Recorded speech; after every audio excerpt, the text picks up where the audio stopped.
Hello Ryan and welcome to game 2 of the Virtual Cricket League. How you doing?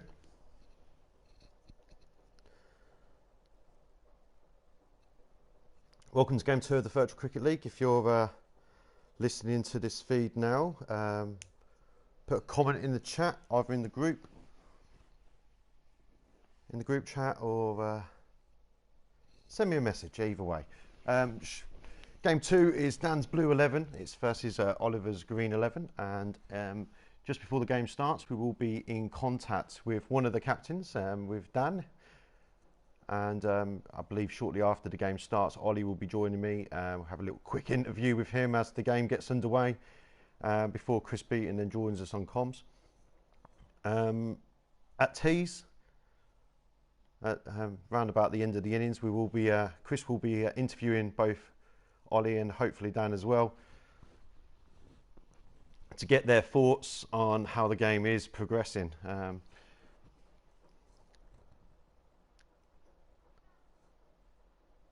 There's couple of people in the chat. Who's in the chat? I can see Brian is. Who else is here? Put your hand up in the chat if you can, if you're watching the broadcast. There's Harrison. We're back for game number 2. H doing very well yesterday in the first match. I believe contributing to a winning effort.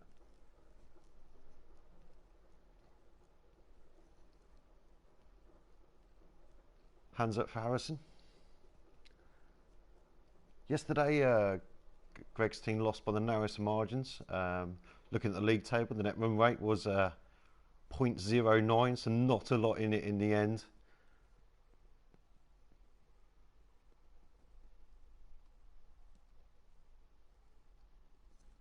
A couple of things that happened yesterday. There was a 250s scored by Stephen and Mike, 57-90 respective. There was in total 7 sixes hit, 3 by Mike himself, 2 by Stephen, 1 each by Dimmy and Hobbo.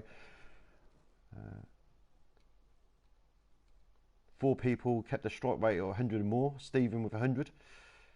Ben Cole 108 strike rate.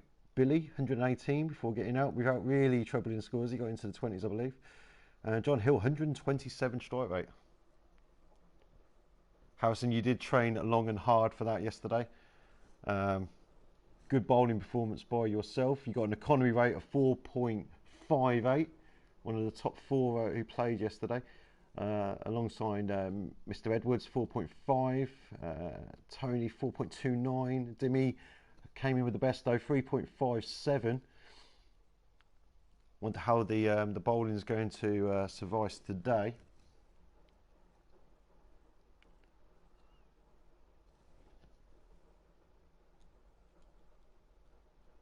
Catches yesterday, there's quite a few catches in the end. Mike taking 5 in an innings behind the stumps. 14 red.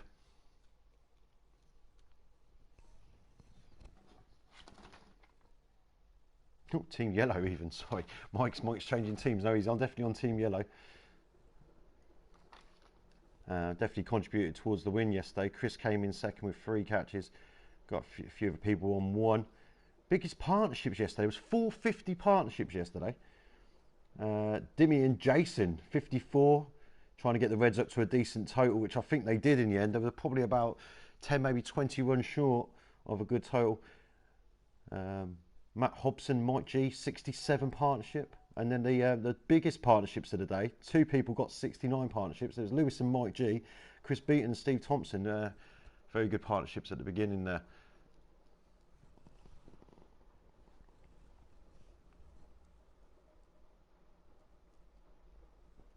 Almost time to get into the game. Just going to give it a couple of more minutes.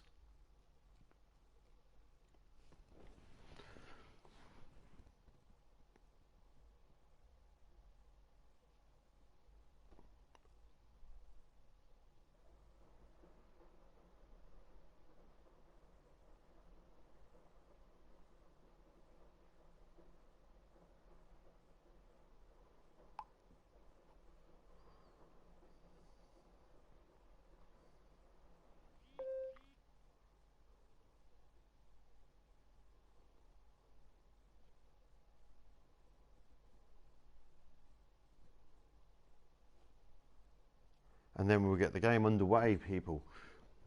Most wickets yesterday, John got 3. Tony Hoskins and Phil got 2.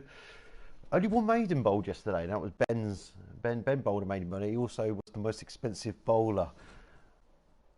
Team lineups today, opening the batting for Team Blue and the Dan's 11, Ryan and JC, and then it'll be Stuart, Dan himself, Charlie, Fagola, Krish, Brendan, Tim, Jace, and Mr. Lover at the end.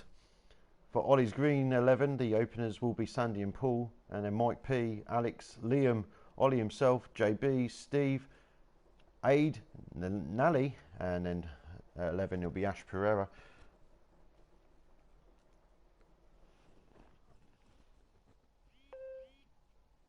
Ryan's asking where's Yoda, where is he? He will be joining the chat in around about 15 minutes time.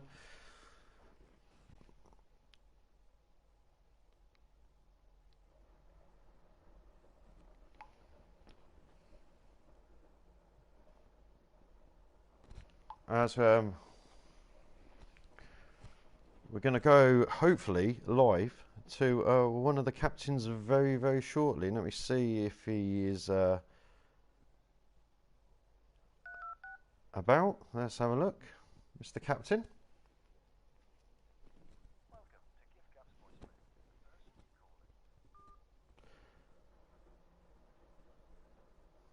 Both the captains will be on the line in the next first half hour of the broadcast. We're now going to roll into the game.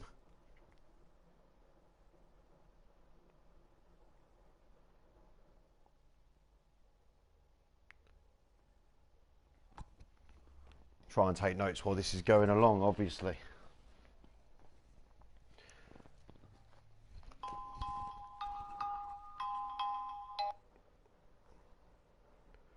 Mr. Smith, you are live. How are you doing? Morning, Shagger. You alright? I'm okay. How are you? Yeah, not too bad. Thank you very much, mate. It's good to hear from you on this quarantine day. A lockdown day, shouldn't we say?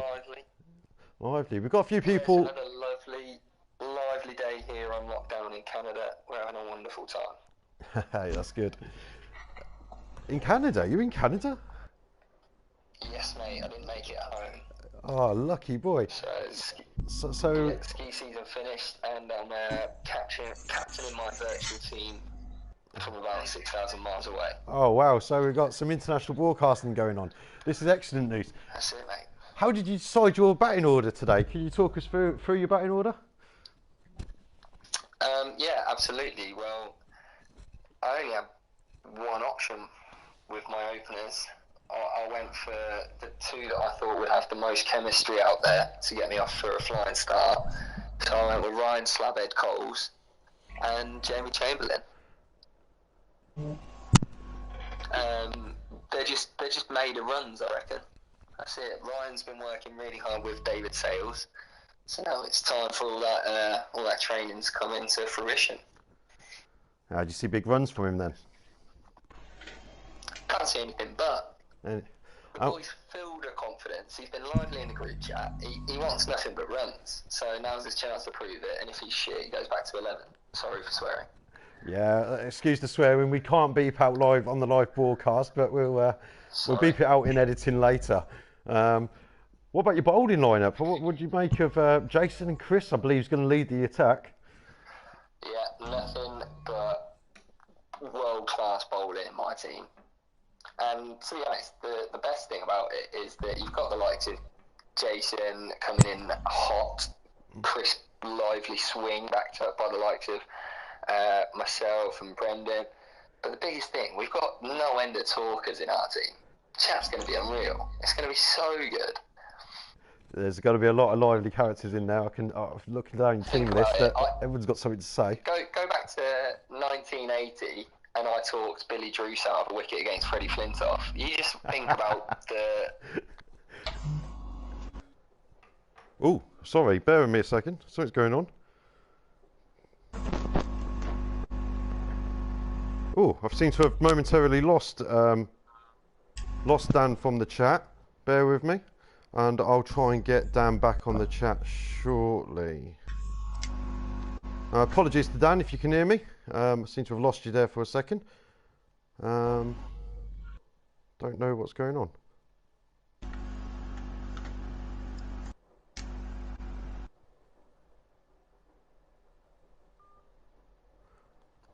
Oh, Dan, are you back? Hello, Dan? Yeah, I'm still there. Sorry about that. Yes? My feed to you was interrupted for a second. That's alright, no problem. So anyway... probably just as well. I was just going on a monster rant about how rubbish the Greens are, to be honest. So it's probably politically best that I was interrupted. Alright, now it's coming at 7 minutes past 2. I think it's about time we get the game on the way. Do you want to stay on the line while we do the coin toss? There's the team lineups, ladies and gentlemen. I would like to say I have been listening to Dan have a chat. It's nice to hear from you, Dan.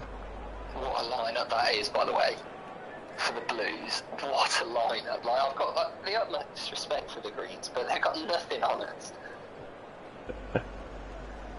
I've just noticed that Ollie and Dan look very similar, but that's because I gave up with editing. Oliver wins the toss. To being as good looking as me as he'll ever be.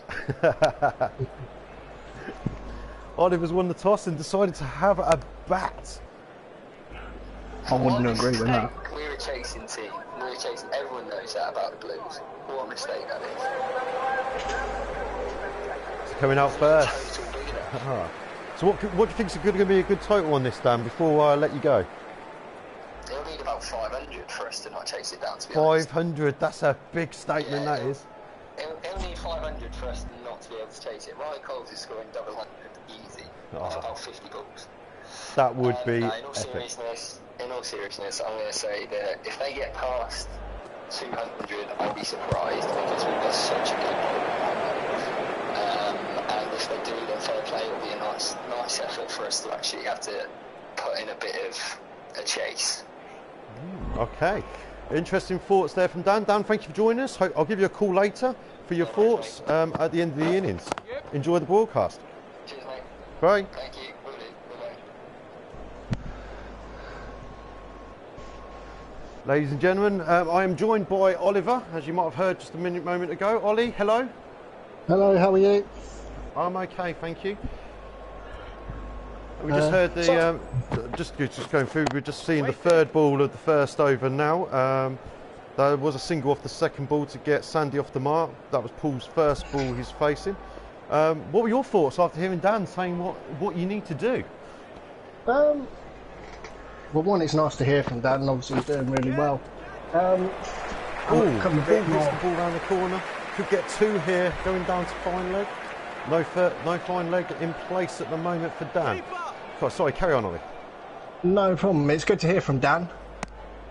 Sorry I was a little bit delayed. Me and Mr. Kevin Gardner had a little bit of a bet on. So I was a little bit long for that. Yes, he has got quite a few interesting players in his team. I do also very happy with the picks that I've got. Batting first, obviously seen yesterday, but with Greg's team getting 200, I'm actually very happy to bat first with the batting lineup I actually do have. We seem to bat all the way down, I'd say all the way down to possibly 9, and even the number 10 and 11 can even hold a bat as well and score some runs. So I'm very happy with the batting lineup, and I've got, I believe, a very strong bowling lineup. Coming with Alex Skerritt, Jamie Burrows, obviously AD. I'm very happy with my picks, and I believe that my openers will get us off to the cracking start that we need. Oh, it's four runs coming from that first over by Chris Love. Jason Searle joins the attack. Sandy takes a single, or was that Paul took something? Paul ran a 2. My God. I think stranger things have happened as he plays the ball back down the ground. He has been working on his fitness. So how did you go about choosing your batting order anyway? Talk us through your batting order. Choosing through my batting order, obviously I wanted two solid openers, and obviously Sandy and Watto, two different styles of players.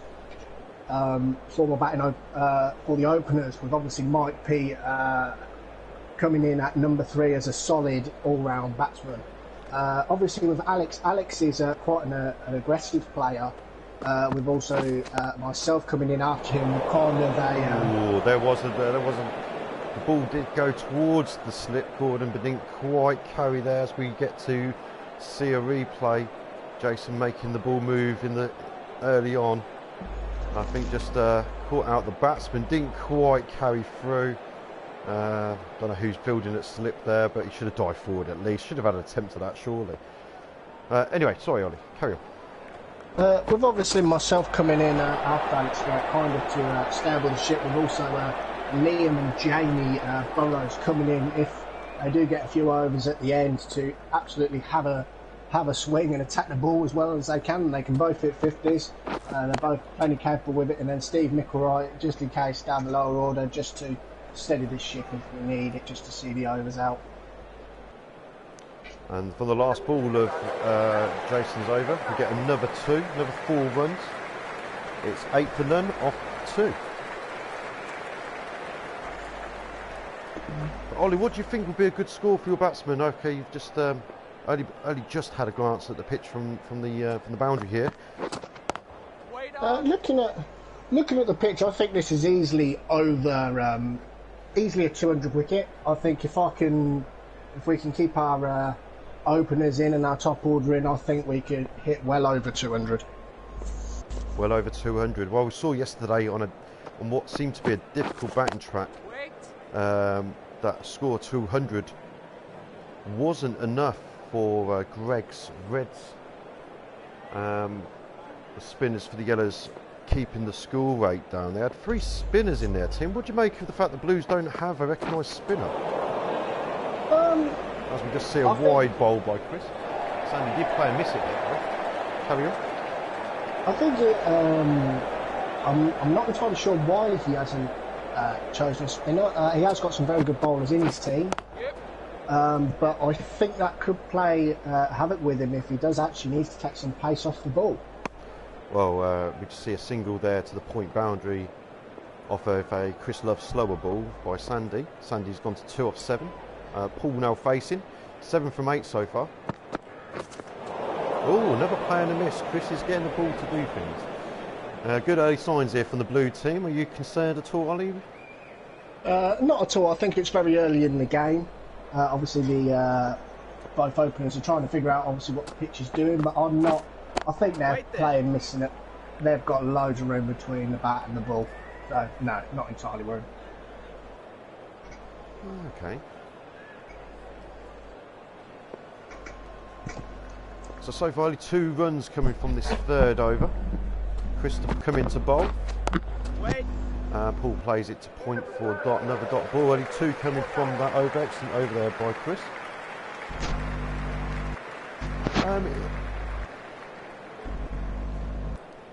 No change of bowling early on, as you'd probably expect.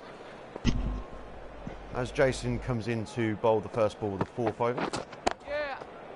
It's driven down to the cover boundary for 1.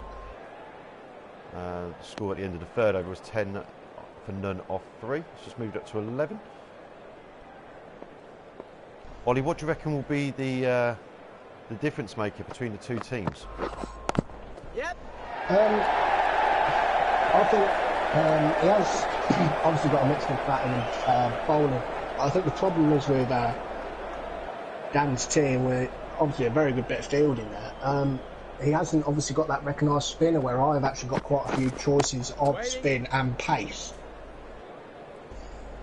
Interesting thought. So you think your spinners, what is it? You've got Jamie and you've got Nally to bowl your spin for you. So you think that the spin is going to be the difference maker and help you over the line? Yes, I believe so. Ball in the air, didn't quite carry to mid-wicket. Excellent bowling this by Jason. This leads to Virtual Dan changing the field.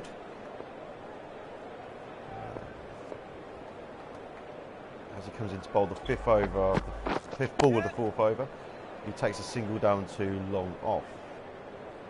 2 so far coming. That brings Paul up to 8 from 15. Sandy's now on strike for the last ball of the over. So only 2 come from it so far. Quite a slow start from your boys, Ollie. Is this exactly what you wanted him to do before you was in the hut? I'm very happy with the way they're going because obviously showing yesterday with obviously Ben's team, I know there was some big hitting with Mike Sakari yesterday, but obviously wickets in hand are the key. So at the moment they are doing the exact job that I want them to do. That's 13 for none off 4 overs as we have our first bowling change. The right arm medium fast, or fast medium even. Ryan Coles has come into the attack. Early change here by Virtual Dan. Bounce the first ball. Get edged down to the third man boundary for a single. Sandy moving on to 5 from 10 balls. Paul's now going to be on strike. It's the 1 for the over according to the umpire. Interesting field set here. There's a third man. There seems to be like a gully, point, cover, long off, square leg, mid on, deep mid wicket, and a wide fine leg as we get another single off the second ball. So yes, slowish start regarding the run rate at the moment, Ollie. There's an edge, but the ball does not quite carry, bounces into the keeper's gloves. Are you concerned about this slow start by your openers? No, not at all. Not at all. They're both doing their job. If you have a look at obviously our batting lineup with Mike Pennington, Alex Skerritt, myself, Liam and Jamie Burrows. Mike P, he can hit a ball very far, same as Alex, same as Liam and same as Jamie Burrows, good attacking players. So as long as we keep the wickets in hand so they haven't got to change their game plan, I'm not at all worried. I think the way Sandy and Watto have started, I'm happy with.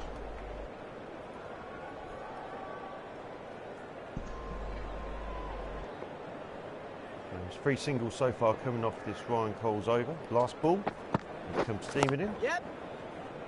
I think I'm not worried. The thing is, I'm not worried. Obviously, with the bowling, they are actually bowling very well. So you can't take that away from their team, but soon it will start to get to a point where they might want to mix up with a spinner where the batsmen in my team, Sandy, Watto and everyone else start to get comfortable with a bit of pace. The thing is, Dan can't actually turn round and mix it up because he hasn't got a spinner. Jason to carry on, bowling the 6th over, scores 19 for none off 5, but that's deemed as a wide by Jason. And it's 2 extras already in this innings. Shouldn't concern the captain at the moment. The score rate is below, the run rate is below 4, as we see. He is bowling to an international, though, isn't he? Oh, he is bowling to the international of the side. As Sandy takes a single down to fine leg, it takes his score to 7 from 14. Paul's on strike now, currently on 11 from 17. See what he does. Yep. Takes the easy single down to long off to keep the strike ticking over. 3 so far coming from the over. I will apologise. The aim was to actually come on at 1:45, but I currently walked in on Kevin doing a marathon on his bike. For someone who's getting close to 60 years of age, just completing a marathon on a bike in 90 minutes was quite impressive. But I think he kind of knew the way that I would feel about it. So if he can do it, I'm sure I can. So I ended up doing it as well, and I managed to finish it as well. So. Oh, congratulations, Adam. Yes, because obviously the marathon would have been today, obviously, if it hadn't have been cancelled.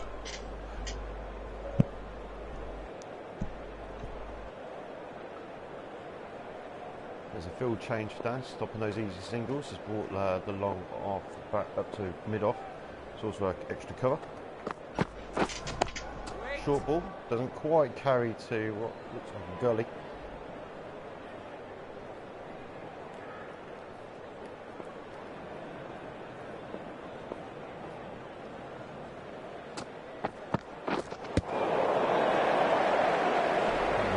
There, last ball has gone for 5 in the end. It's not too expensive despite the wide for the first ball. Jason's now bowled 3 overs. And it's 22 for none off 6. 23 for none off 6, sorry.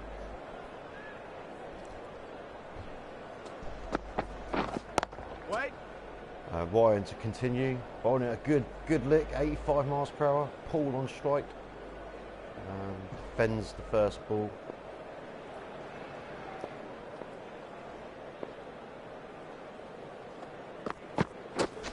Wait there. And the second ball's a dot as well. This is tight by Ryan, mixing up his pace as well, going down to 76. I think that's going to be the key to the Blues bowling today, to vary the pace. Oh, it's a big shot come out the marker by Paul. Is it going to go all the way? Looked a little bit short. He just bounced before the boundary for 4. I believe that's the first boundary of the day. Paul's got a little bit impatient there. Not too much wrong with the ball, just a bit of width. Paul using the space out on that deep point boundary there. How's Ryan going to respond to that? Waiting. Oh, he tries to come into the same ball but bowling at a different pace. Paul looked like he saw it coming, just pods it into the infield for a dot. Ryan coming into bowl, Paul still on strike. Yep. And it tickles it round the corner to deep square leg for a single.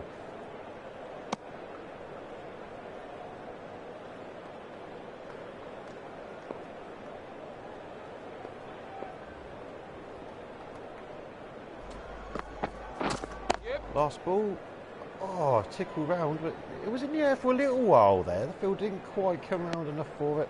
He gets single. Only 6 coming from the over. And 1 calls second. Scores 29 for none off 7. That's remember, just a tad over 4. The projected score at this rate is 165. I think it's too early to look at projected scores as Jason continues into his 4th over, facing Sandy. Short and wide.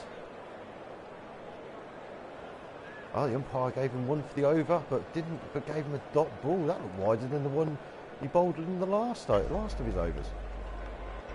Yeah, quite an interesting decision from the umpire there. I think he's already feeling sorry for the team. You reckon? Interesting thoughts there from Ollie. Jason's asked Ryan to tighten it up a little bit. Ryan's gone, mate, go for 7 and over. You'll go for 7 and over. Okay. As he bowls a full ball for another dot.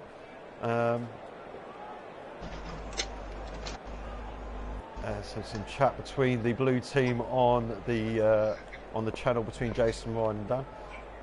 We're already having a dig at each other. We've only Dan's just started. I think they're lowering you into a full sense of 92.3 miles per hour. That last ball from Jason really is picking up the speed.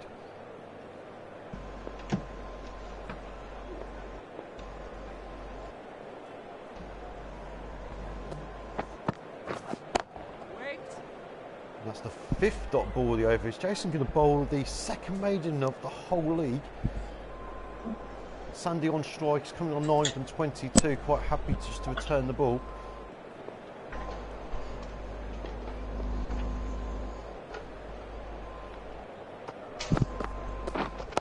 Last ball of the over, and it's another dot. We see a maiden from Jace. He's tightened things up significantly there. 29 for none off 8. This is a good bowling display so far. As we get another change in the bowling, Chris Love comes back on for his 2nd spell. I'd like to note that how many spells people have. Comes into bowl, ball to face. Steps back, knocks it down to the 3rd man boundary for a single. Carries on rotating the strike as we see the confidence bars. Paul's confidence is into the green already. Sandy is still in the red.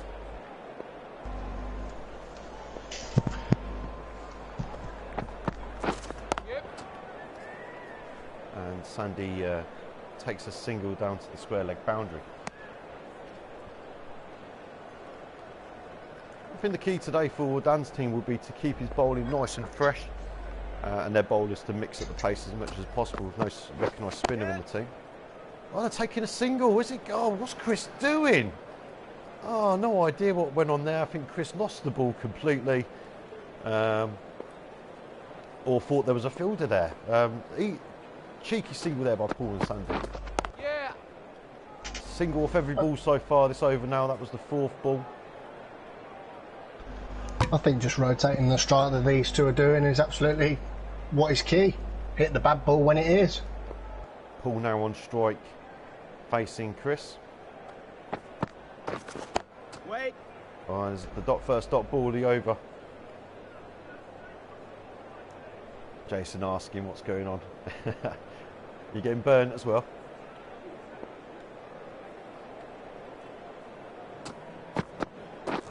Short in the air. No fielder looks relatively safe in the end to take a single. 5 coming from Chris Loves over there. 34 for none off 9. Jason continues for his 5th over. This is a spell and a half from Jason. His economy at the moment is 3, by the way. 12 coming from his 4 overs. Yep. Pitches it up. And it's driven back past him for... It will be a single. Very slow fielding down there. Probably me, to be fair. That was Paul taking the score to 22 off 29. Sandy's now facing. He's currently on 11 from 26.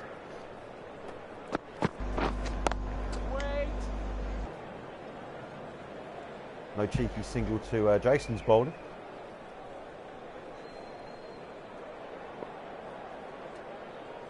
Jason giving a little bit of stick back to the batsman there, saying you're blocking out.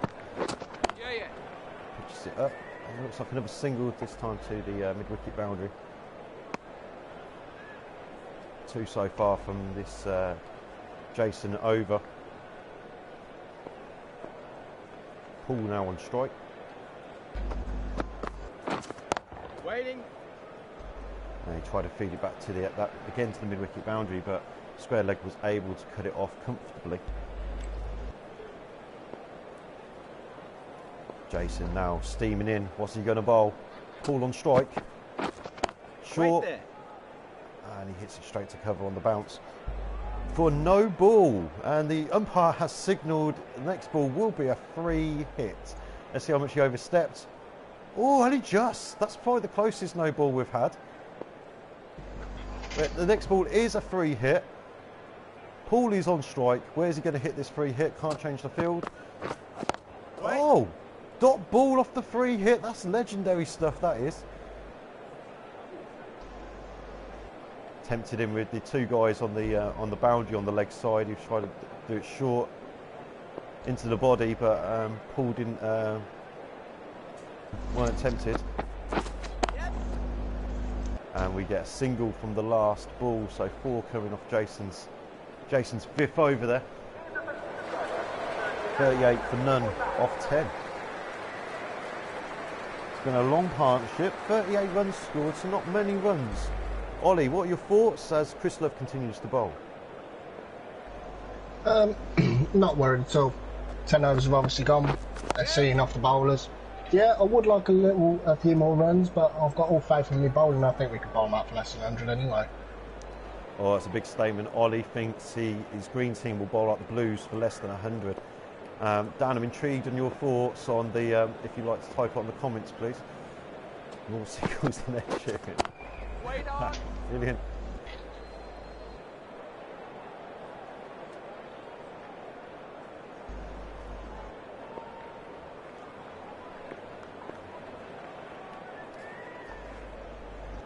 Chris running in, Sandy facing, Waiting. and it's another dot ball.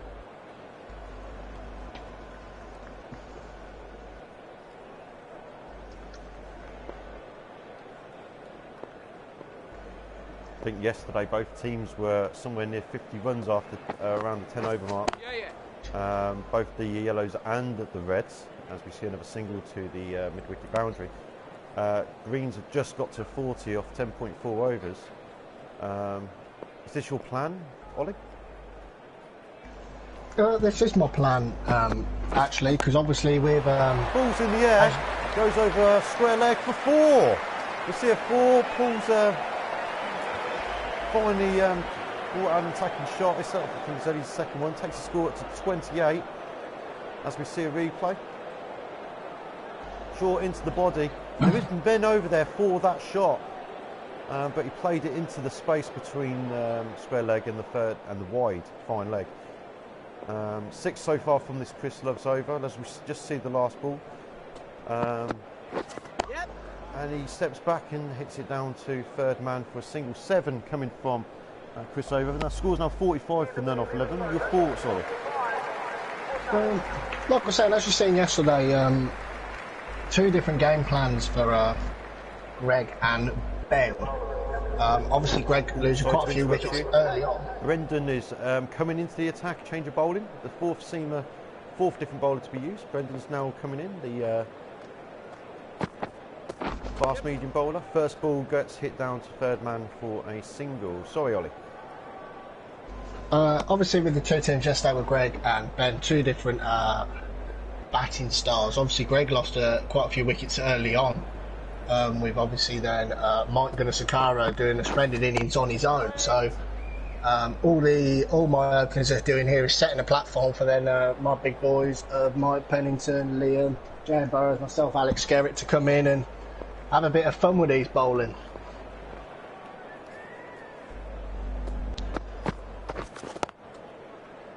As we see another dot ball. Dan's just said the thing is they're setting up a great platform, but the lads are going to come in with pad rash. 1 wicket will bring 10.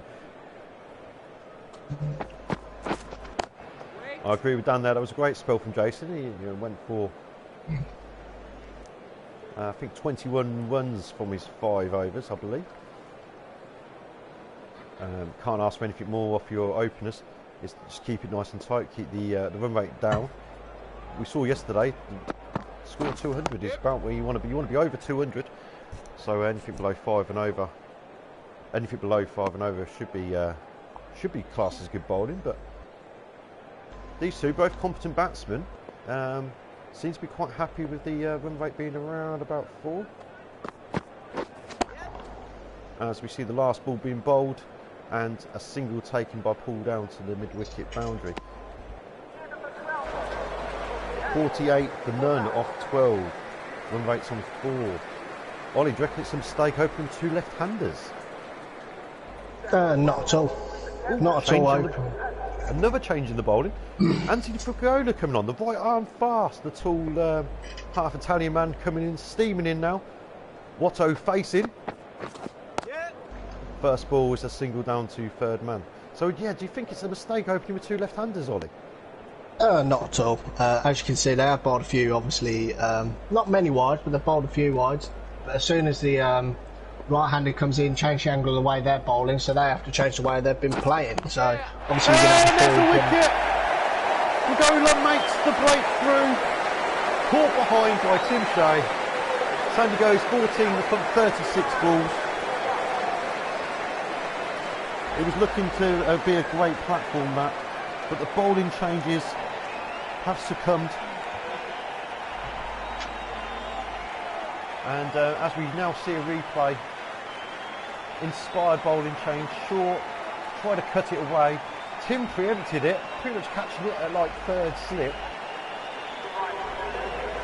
That was fantastic. It now brings in number 3, Mike Pennington, right hand back. Inspired bowling change that was. So Fukuola coming in, bowling his 3rd ball of the over. First ball to Mike. If you do, he takes a single down to long on. And give him the middle. Oh, he's taking a 2. What's going on there? Who's the guy at long on? I think he needs to be kicked there, because he did not move to come field that ball. That should never have been a 2.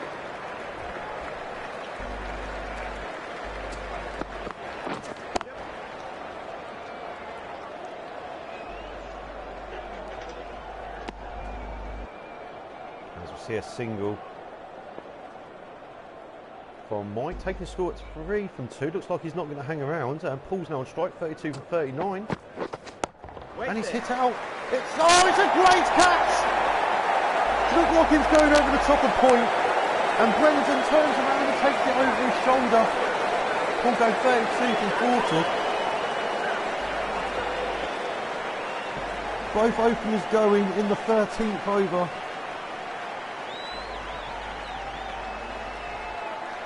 A double wicket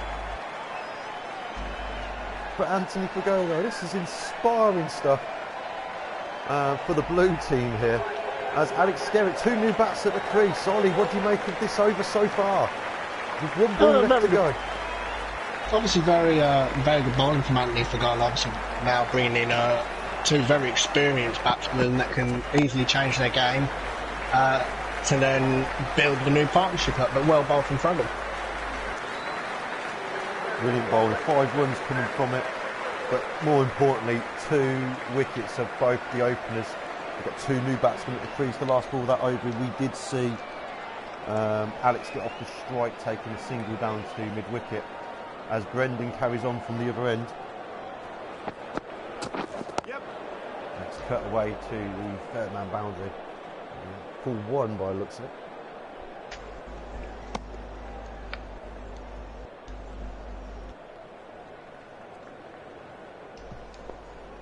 Brendan bowling, Mike on strike. Yep. Yes. And he just helps you around the corner. In the air for a while, but comfortably safe with both the fielders.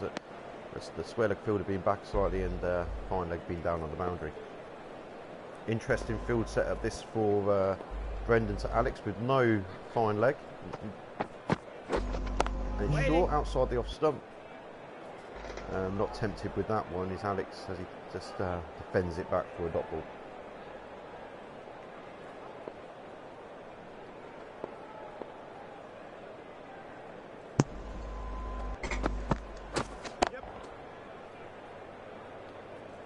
Single taken down to the square leg boundary. There's 3 coming from the over so far. Ryan's commented that he reckons that Mike is the big wicket that they need to get. Oh, and that's just as I was talking about it, the middle stump goes flying out of the ground. 4 runs coming from 4 balls for Mike, as in bowled by Brendan. As we see a replay, it's just about a Yorker length there. Hit him middle and leg. Through the gate. Oh, down under the bat.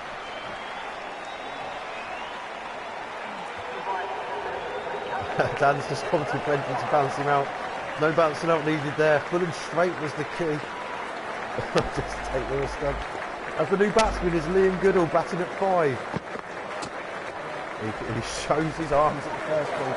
3 runs, but more importantly, a wicket. 56 for 3 off 14 overs. After that steady start, Ollie, it looks like wickets are dropping like flies. 160 will be a good score at this rate. As Fagoda continues, I'd like to say obviously after his first over, first ball going for a single down to backward point.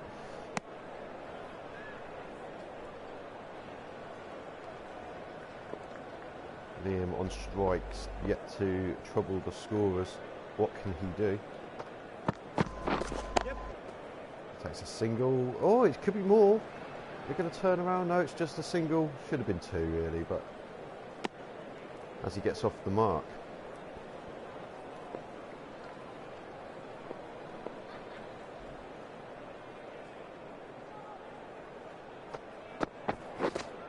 Wait there. Defensive shot by Alex. He's coming on 4 from 6. Now 2 new batsmen at the crease. As Fagoda comes in, Alex on strike. Wait there. Defends it. Oh, could have been a single there, but mid-on was round quickly.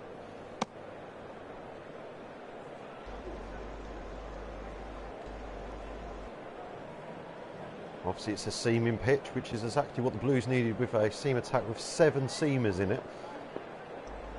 Interestingly enough, as we just see another Fagoda ball to Alex, takes a single to point, which brings Liam back on strike, I believe.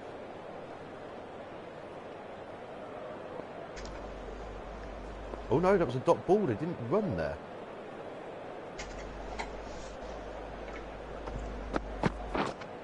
Waiting. Looks like the Greens are looking to rebuild. A few dot balls in that over. Just the 2 coming from it. It's 58 for 3 after 15 overs. Ollie. Yes. Still here, just analysing the game at the moment. It's kind of gone for a bit. It's kind of got a bit tits up, to be fair. But that's the way of cricket. He has been both Brandon and Fragola have both been bowling very well. Can't take that away from them. So hopefully Liam and Alex can build a little bit of a partnership. You do bat quite a long way down, so it will still be. Would you still expect to bat out your overs though? I still do expect us to bat out our overs. So I know you've seen the deck for 15 overs. You've probably got the two openers and Mike back in the hatch with you.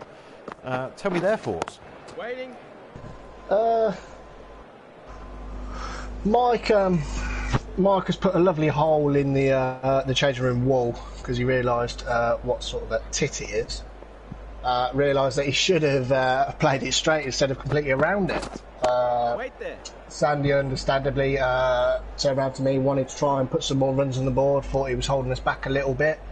So he tried to just play one too many shots, and the same as Watto. Watto just carried on playing the way he was, but just one too many. Wait. So far in Brendan's over, Brendan's third over. Only one single coming from the first 5 balls. Seems to be that the pace off the ball with Brendan, pace on the ball with Fragola at the upper end after. And only one run comes off at 59 from 3 off 16. After the openers did a really good job, along with Ryan as well. They hardly went for any runs between them. 38 runs coming from the first 10 overs. The next 6, only 21. Only 21 runs, but 3 wickets. Wait.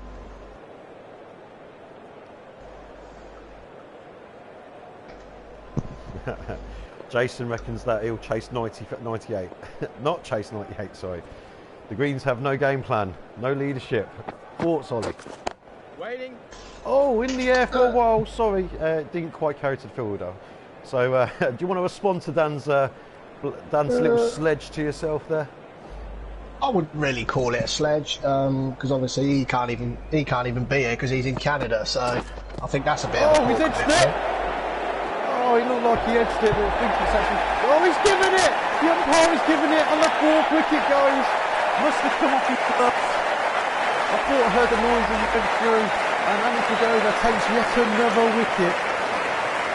That of Liam Goodall. Let's see the replay. Yeah, he definitely hit that. Tim, again, over his shoulder, jumping in the air.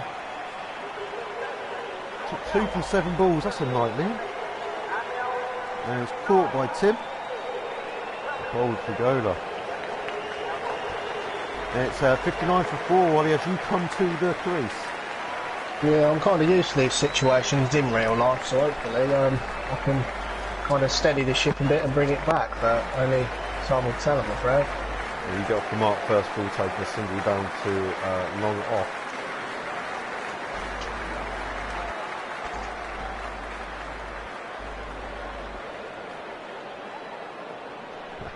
Dan saying you can still see that's out from Canada. Brilliant.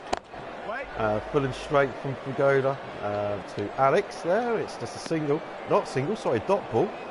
Alex is now on 4 from 14, I believe. Some really tight bowling here from Fragola to back up what the other bowlers have been doing. Less than 3 and over he's going for so far. As we see a single, a 2. Round to the cow corner wicket boundary. 2 runs coming from that. 61 for 4 now.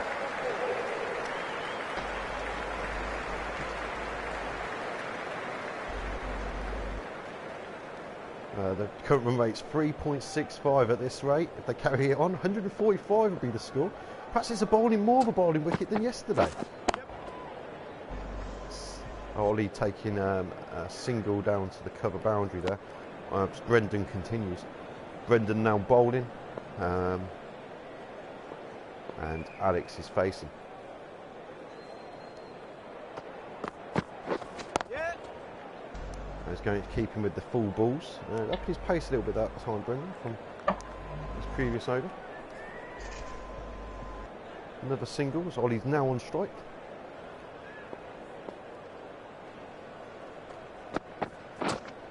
Wait there. anyone think if you bat first, you lose loads of wickets early on. With yesterday, the team batting first, choosing to bat first and going 4 down. Today as well, Ollie's team's gone 4 down. Yeah. As we see another single taken to square leg. During testing, not one team batting second one. So you never know what's going to happen, never know what's going to happen with the square.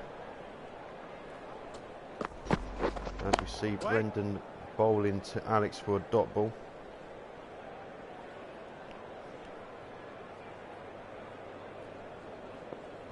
Dan reckons it out there is it's a batting wicket, but the good bowling has made it look worse than it actually is. As ooh, interesting, Brendan round the wicket to Alex that time, and he gets a dot ball.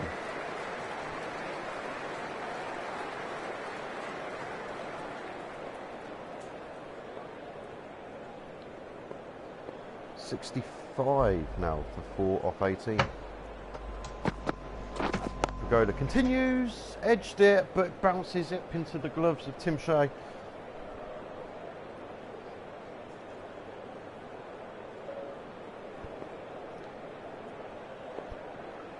Pagoda, force skip round facing, edged the previous ball, taps this one into the leg side for another dot.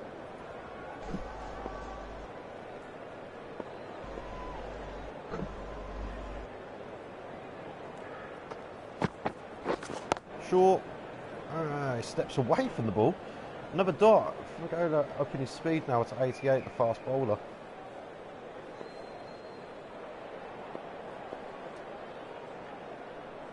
Pagoda coming in for his 4 forward over. Short. Waiting. And another dot ball. 4 dots in a row here. Ollie's now 3 from 8. Small fielding change here. Wonder what the plan is from the captain.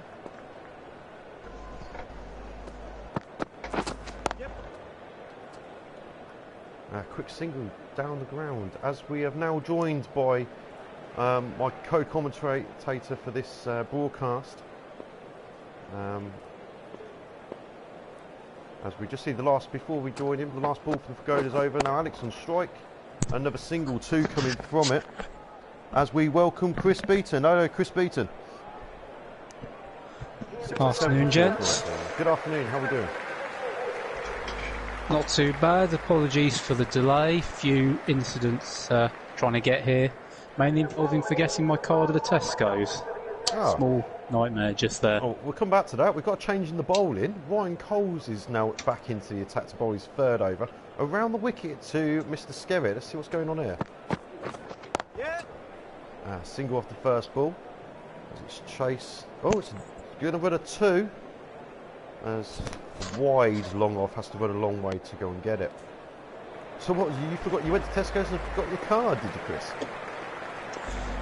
Yep, getting a few bits and pieces for lunch, and yeah, as soon as I got to the till, realised what I'd done, such as lockdown. Hadn't really needed to grab my wallet a lot, so I didn't have it. I had to spend about 20 minutes at the end of the checkout trying to work out how to use Apple Pay there and then. I had a card on there. I've never used it in my life, so I was like the old man trying to work out how his phone works. Brilliant. Ooh, the fielder just threw the ball and hit the batsman. Bit of argy-bargy there. I believe the person who threw the ball out was Alex. Wonder what Alex did to the guy at square leg. Did notice 2s coming from the first 2 balls. The 3rd ball up was a dot. So we see the 4th ball. Yep. It's full. It gets hit to the point boundary for a single. Ryan ferrying it up nicely as Ollie's now on strike. It's come back over the wicket to the left-hander. And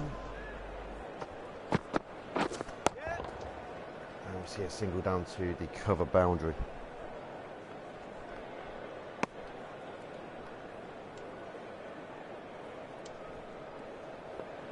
Six runs so far coming from it. Let's see what happens.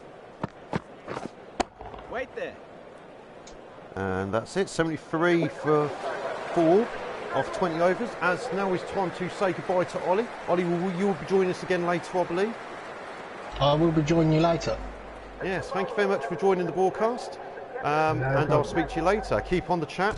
As we have a change of bowling, the captain's decided to bring himself on. He's brought himself on for Fagola. Well, what captain hasn't brought himself on? Wait there. First ball's a dot. Gentle, fast medium bowler. Looking to swing the ball late on, do you reckon, Chris? Yes, I think that's definitely the plan of attack here. Look for a bit of swing, find the edge. Dan saying that the reason why he's brought himself on is so that the Greens can get some runs. They need some runs to chase. Well, we never know what a pitch is really going to play like until both teams bat on it. But so far, this is a good little partnership starting to build here between Ollie and Alex. It's interesting so far.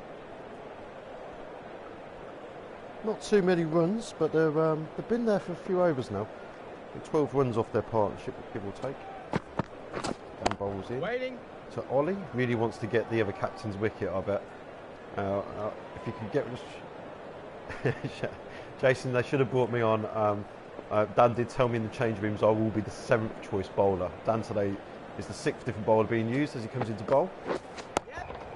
And Ollie hits him into the gap. Is he going to go all the way? There's a bit of a chase on. They're going to comfortably run 2. As the bowler, yeah, they get 2. As Ollie's back on strikes, taking the score to 7 from 15. Dan running in. Wait. Ball, it's a dot ball, 2 runs from Dan Smith-Over. 75 for 4 off 21.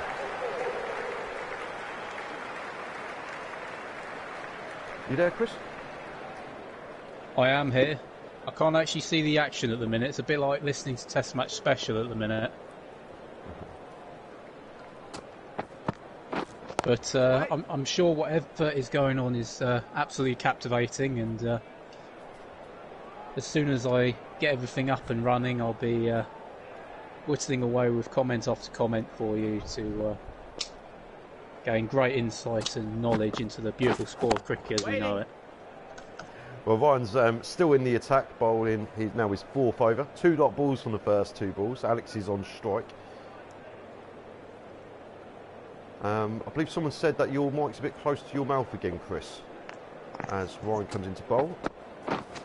Alex hooks him round the corner. The crowd like it. It's going to go all the way. This is going to go for 4. It's the first 4 for a while, this.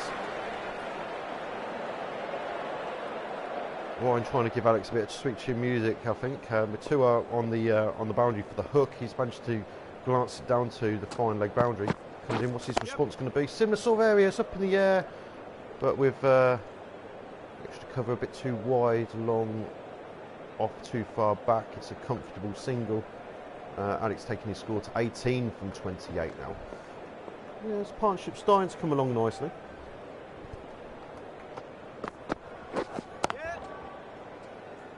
That's another single pushed down to the extra cover boundary by Ollie. He's now on 8 from 17 as Alex is back on strike. They're persisting with this. I've noticed all the bowlers at some point have done. Oh, it's balls in the air over the fielder, and it's 6. 12 coming from that over. Alex not hanging around now. He's decided he's going to get on with it. I don't think there's a lot wrong with the ball. I think Alex has just run out of patience. No, perhaps a little bit too full there to allow him to open up into the leg side, but absolutely cracking shot. Fantastic shot that was. So it going all the way as Dan continues to bowl from the other end. And Ollie on strike. Short into the body. They're persisting with this, the Blues, but you can't really knock it for them because they have got the wickets. 3 of their balls have come through this sort of bowling. 3 of their wickets come through this sort of bowling, and 2. Waiting. And the other 2 through setting it up and then bowling the full one. Dan starts the over with 3 dot balls. Oh, 2 dot balls. Can't count now. He hasn't gone for many runs. 2 from his first 8 balls so far. What's going to happen here? Forsky Brown on strike. Shields arm at that one. That looked very wide, and the umpire confirms what my suspicion. That's a wide ball. Makes the 4th extra of the innings that from the blue teams. It's a little bit costly, but they are bowling really well. I wouldn't be too concerned at the minute, and as long as they keep getting the wide Yorkers in, I think it will pay dividends anyway. A couple Absolutely. of extras. Ollie now on 8 from 20. Alex has moved to 24 from 29. Ollie's on strike. And they take a quick single into the vacant mid-on area. There's a bit of a field change now. Captain tinkering with his field a little bit. There's look like a small change. Yeah, it looks like he brought the mid-off up a little bit and a gap into the mid-on. Check mid-off and then mid-on going further forward. Yeah, it looks like Trying to attempt a straight drive. Still got the 2 guys out for the hook shot, the backward square leg boundary and down at California. But no, Alex hits out, going over the top of cover. It goes all the way. Second 6 of the innings. 8 runs coming from 95 for 4 off 23. Well, that was just a gimme there. He was bowled right into the slot and Alex Skerritt took full advantage. Absolutely tremendous shot going into the stands. There's calls from the blue team That's a finger to break of that one. get Ryan back into the attack here. And Ryan now continues for his 5th over as he's bowling at Ollie. Oh, plays and misses. Hits him on the pads. Just well outside off stump up in bowling. And a dot ball. This will be the prize wicket for the blue team. Whoever gets the green captain's wicket. It's come in and he's taken a single down to mid wicket. Yes, it's just a single. Excellently fielded there. And as Alex is on strike, he's moved his score to 30 from 31, almost a run a ball. Really starting to get the innings moving here for the Greens. He is, but I can't help thinking young Forskett Brown, if he doesn't get moving soon, all the hard work from Skerritt will be pointless. Does not look comfortable at all. I can see why they're trying to attack the body, just don't let him get settled. No, that could be the thinking. As he plays and misses at the 4th ball, it's excellent bowling that for Ryan. As you can see on the confidence bars, Alex is now into the green. Ollie's still in the orange. It's been there a while. Oh, he gives a little bit of width, and Alex has drove the ball. It's going to back a point. A run 2, excellent fielding there. Bit of teamwork going on. Alex moves his score up to 32 from 34. Yeah, some good running there and some good placement just to find the vacant gap. Wait. A little bit of a nudge. Excellent over from Ryan. That only the 3 coming from it. 98 for 4 off 24.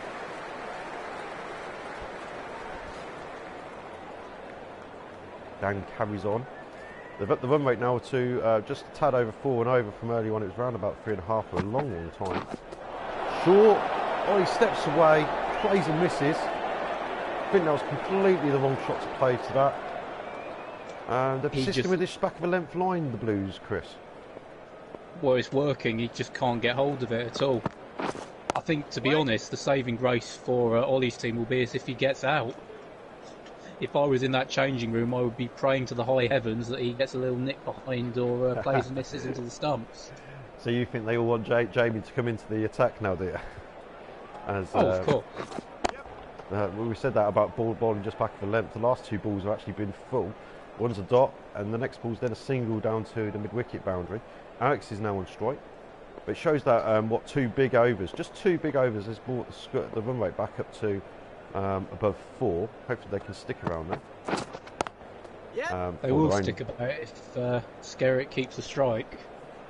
So, Alex has just taken another single down to the long off boundary. Dan now bowling at 81.9 miles per hour.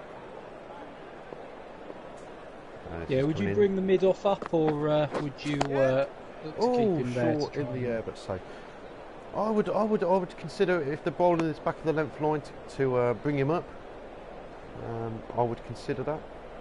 But the plans that the captain and the bowlers have been executing have been working so far. I think it's 101 for 4. You could say that's a decent score. After 25 overs, probably not so decent. 3 runs coming from that over in the end from Dan. Yeah, another very tight over, and you can see from the bowlogram, yeah, just a couple of balls back of a length, and the rest sort of in the good length or the full section. Choosing those short length balls is a surprise. Ryan Cole was into bowl his 6th over. The first ball goes to back of point. The batsmen look like they've run 2. Indeed, and Ryan shot looking that to from give. Ollie. Indeed, and Ryan looking to give a bit of needle to the batsmen there, saying they can't hit off the square. Wines field is very interesting here. Ollie takes the a single to the deep extra cover boundary. I think though, talking about wanting the next batsman, Chris, it's all about the confidence bars on this. Surely it's. Oh, he's edged it, and he's taken a wicket. A wicket has fallen. It's the big scout. It's Alex going for 33. Off 36. That was turning into an excellent partnership. It was caught by Tim. Bowled by Ryan Coles, takes his first wicket of the day. Good persistent with this line, just back of the length again. Well, short, wasn't it? Didn't get hold of it at all, just looped in the air. It was a dolly, really. The way you say that was a good partnership coming to an end, just going to take off, from my point of view, that was just all the Alex Skerritt show. And unfortunately, that's now been cancelled, put on hiatus, as Jamie Burrows now comes into bat. Ryan's now bowling at Jamie. First ball, he just plays it into the offside for a dot. The crowd really getting behind the blue team here. You can hear them whooping with delight. I think it's 104 for 5. It's going to be difficult now to get a score above 160. I think, as we see a single taken to wide fine leg. I'd agree with that, and I think the only thing that's going to be under consideration is if there's anything in the pitch. Didn't get a chance to have a look at the start of the day. That's going to be the only thing they'll be hoping. 105 for 5 off 26. Wow. The pitch didn't looked as good as the one yesterday, but I'm guessing there's just a little bit more seam movement in it because none of the seam bowlers have been able to have been pricey at all today. Oh, great bit of fielding there by Dan. He almost runs out Jamie. Bit of excitement. Ooh. Ends it in just a dot ball in the end. Let's say it's excellent stuff from the blue bowlers today. Definitely cat-like reflexes there. Cat-like. Definitely cat-like. Ollie and Jamie, the two batting together now. Jamie's on strike. He's faced 4 so far for his 1. Just back for 11, a little bit wide. Jamie respects it enough. At 86.2, Dan's definitely got his tail up now. Dan reckons they'll still get 190. It's going to be interesting to see how many runs they do get. As we see Dan bowling and Jamie defending. Maybe we'll get Dan on the broadcast in a second, but I don't know what he's been smoking today. Can't see 190 being a remote possibility from here, especially now Skerritt's out. Both batsmen look about as settled as oh, that's a great shot by Jamie. Between point and cover, it's going to just beat the fielder for 4. And off an excellent down over, nothing wrong with the ball whatsoever. All he did was play almost like a defensive prod into the offside. Point didn't even move. Where's Point looking? I think he's looking forward to tees. He's having a look at the tees arriving probably, and the guy at cover couldn't quite chase down that ball. Jamie moves on to 5 from 7 as we now see the last ball of the over. How can Dan respond? A shielded arms, Jamie. 4 coming from Dan's over. The score is 109 for 5 off 27. Indeed, 4 coming off the over with, as you say, what appeared to just be a simple defensive prod. Must have just been a mix of fine timing out the middle and a fast outfield. Coles bowling 2. Oscar Brown. He plays the wrong line there. The crowd ooh and ah as he beats the edge. Someone send this clown back to the pavilion. What is he doing? He's going at less than half a run a ball. And then Ollie, literally next ball, gets hold of that one fine, gets hold of one, down to the third man boundary. Now, I know we're joking around with Ollie because he's one of the captains and one of our co-commentators. But he's been in a while now, 16 from 32. He's doing a job that you can't say other batsmen have been doing for the green team. I know that Watto got 32 and Alex got 33 runs off just under run a ball each, but you need someone to glue the innings together. We saw that with Mike yesterday, and then he all of a sudden went off a one and scored a lot of runs for their team, for his team yesterday. So do you think what Ollie's doing is actually the right way to go? You see wickets are falling consistently all around him. In any other case, I would say yes, it is the right way to go. However, he's not backing this up with singles and twos, just prodding it around.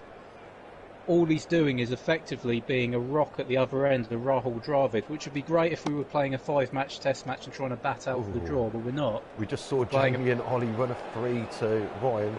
Don't think there's a lot wrong with the ball. Jamie just prodded it into the offside again. He's doing well at that. As Ollie then hits out, he's had enough of all this banter. Hits Ryan into the stands. Goes all the way for 6.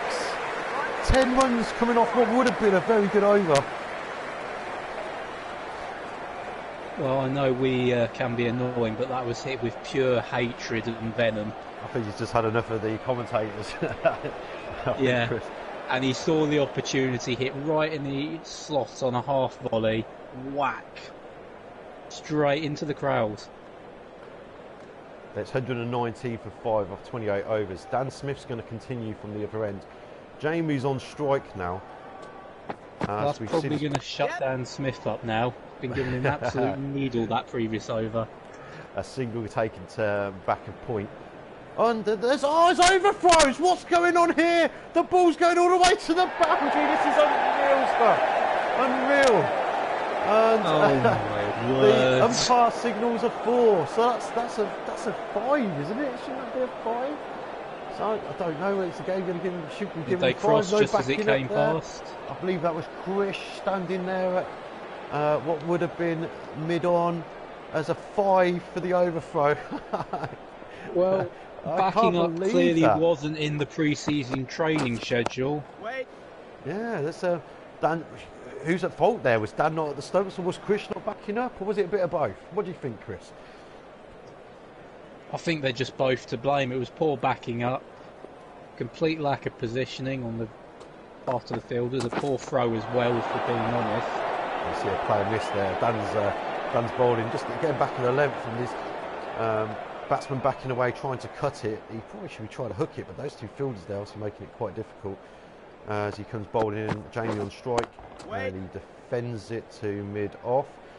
But yeah, he looks like he's bowling with a bit of anger. The captain's gone, he's not happy, and the cameramen keep going to Krish. Well, I can imagine he's not happy. Would you be happy if your fielders had done a comedy act like that straight out of Morecambe and Wise? Dan saying that, like he says, 190, we're giving them runs.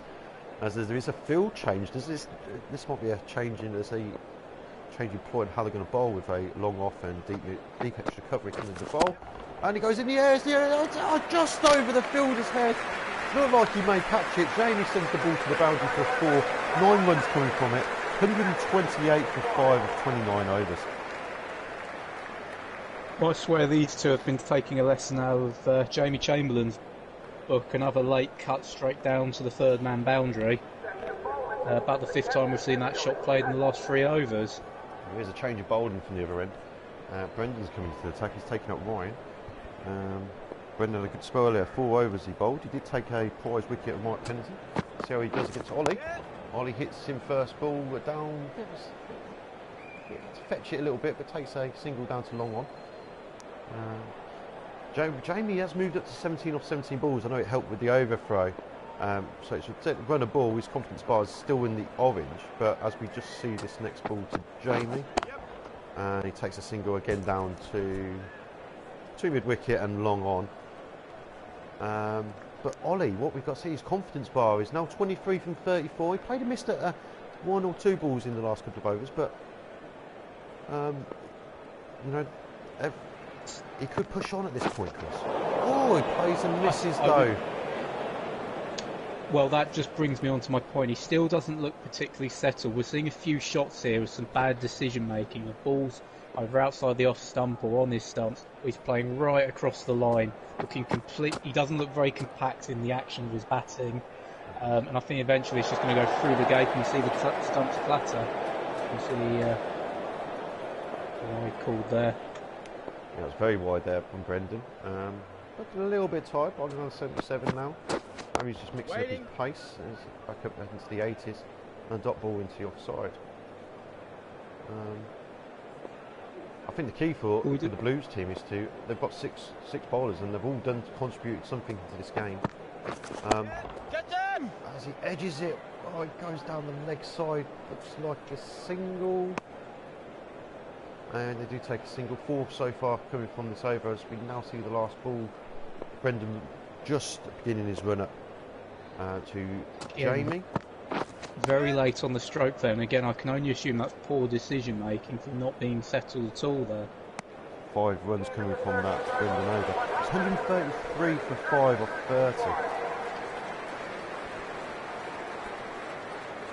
30. Is it the pitch though? Could this be down to the pitch as we have a change of bowling? Anthony Fregola is replacing the captain from the other end. Well, this is the question I asked. It certainly seems a seam-friendly pitch compared to yesterday. Waiting. Oh, should be a single there, but he was turned down by Jamie. Fregola, the man in the wickets so far, has taken 3 wickets in his previous 4 over spell. Indeed, Fregola looking in terrific form, and it's more important the economy rate. Oh, just have not been able to get off the square. By Jamie. There's no one there at long on. Is it going to go all the way? And it does. It trickles into the boundary for 4 runs. I don't think Smith will be too mindful of that though. That's the area he's looking to attempt to get the batsman to play across the line, looking for the LBW or the bold. Wait. That's a very good point. As we see the next ball in the air, one bounce and the fielder comes round to cut it off. Both batsmen are now in green, and this partnership has moved on to 33 in the space of 4 overs. They're doing okay here. Yep. Indeed, but a fall comes straight after confidence. That's how confident Ollie and Jamie are looking. Jamie, that single takes him to 24 from 23. Ollie's on 24 also, off his 37. Both excellent knocks so far. Ollie pushes up another single. He's now doing where you said he weren't doing right earlier on. He's taking the singles now. Exactly, he seems to have finally been starting to get it together. We'll see how he goes on, but certainly the last couple of shots have looked a lot more compact and the decision making has been a lot better. As we see another single from Jamie into the offside boundary and on the floor. He just seems to just push the ball around. Jamie's done exactly what you think they should all be doing, and just pushing the ball around for singles at every opportunity. They did that really well all day yesterday. The score's 140 for 5 off 31 as Brendan continues.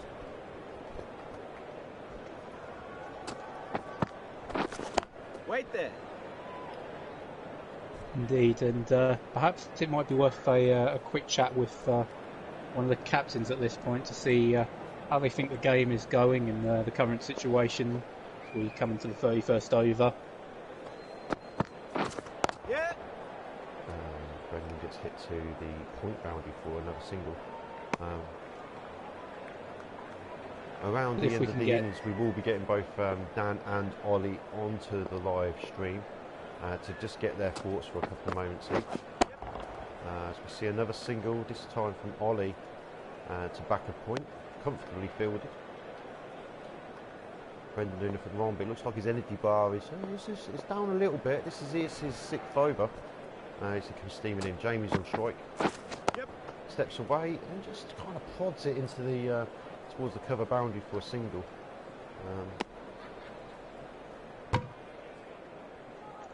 He's looking to step away at the minute, trying to find the gaps. Traditionally, with that sort of shot, you'd look to play again down the ground into mid-on, but Jamie looking more comfortable with stepping away and cutting it. Very interesting. When would you bring back the openers on, as the crowd are starting to chant for Lovey to come back on? This is the last ball, sorry, from Brendan's over. Facing to Ollie. Ollie hits it in the air. It's gone miles. Deep into the crowd for 6. 9 runs coming from what was going to be a comfortably good over. 149 for 5 off the 32. Chris? Well, Forskip Brown must be about as flexible as a yoga instructor there. I don't know how he's picked that up from outside off stump and twisted himself with enough torque to get that behind square of leg for 6. Absolutely remarkable. Oh, and the captain has decided to bring on Chris Lovin back into the attack. And Dan, I believe you're live on the line. Can we have your thoughts, please? Right, Shaggers. Yeah. Thanks for having me back on. Just thought I'd give you a quick bell from mid-off where I've been positioned myself. Yeah, comfortable. Letting them have some runs now so that JC and Ryan actually have something to do later on this afternoon.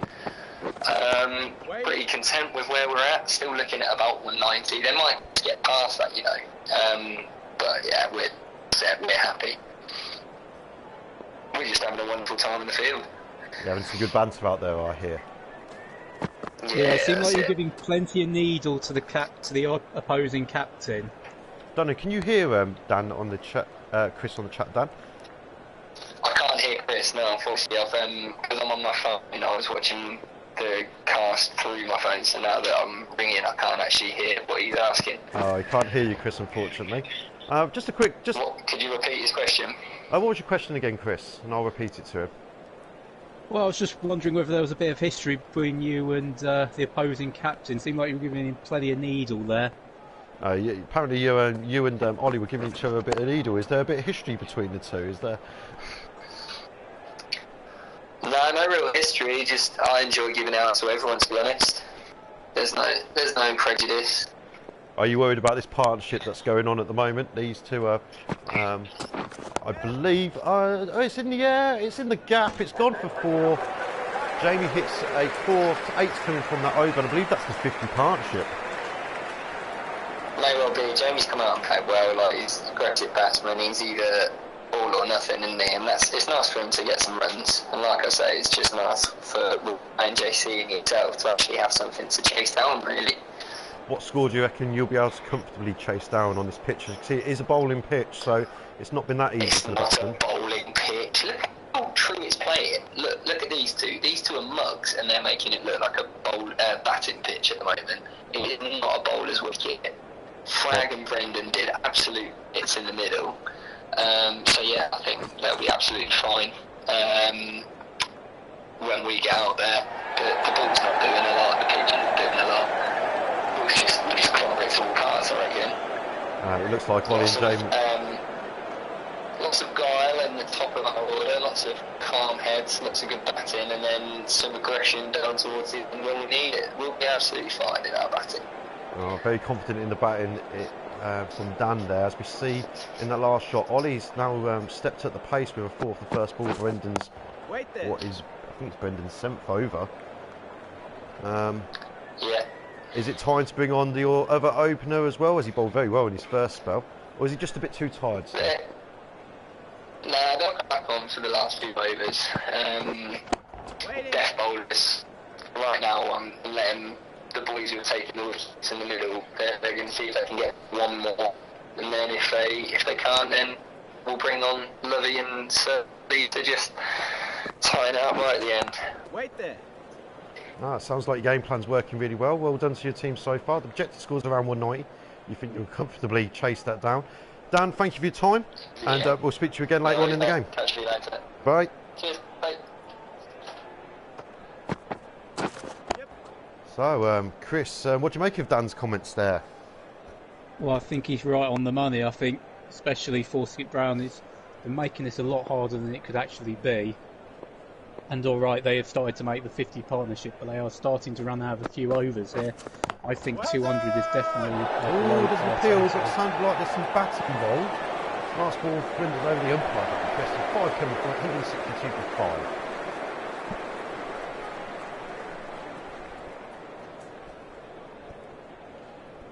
5.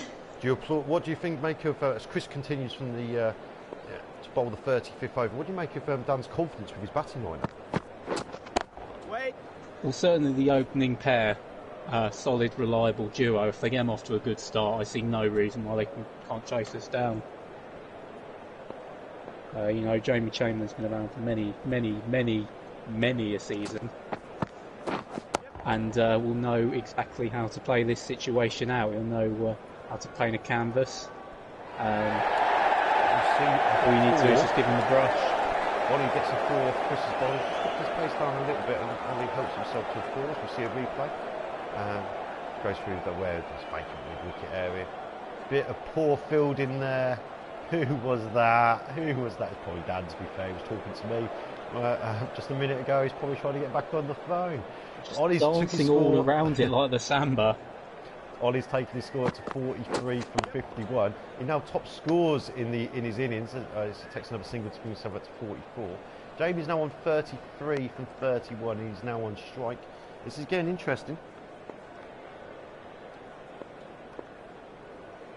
It is interesting, and again, he started to up his strike rate just a little bit, but I still feel that the back end of this innings needs to be going a lot quicker than this. So Jamie's just pummeled it back down the ground for 4 runs. With 1 or 2 bounces before he got to the boundary. Taking score to 37 from 32. These two are just are trying to get the score up. This mid-off was up, but long one we couldn't get round in time. 1 bounce and 4 runs. 9 coming from this lovely over so far, and he's still got 2 balls to bowl. Want to know what the crowd think of this? As we see the next ball, and Jamie plays it for a single down to the square, mid-wicket even boundary. They do seem to have gone very quiet after those 2 boundaries. I don't think Chris is feeling the love now.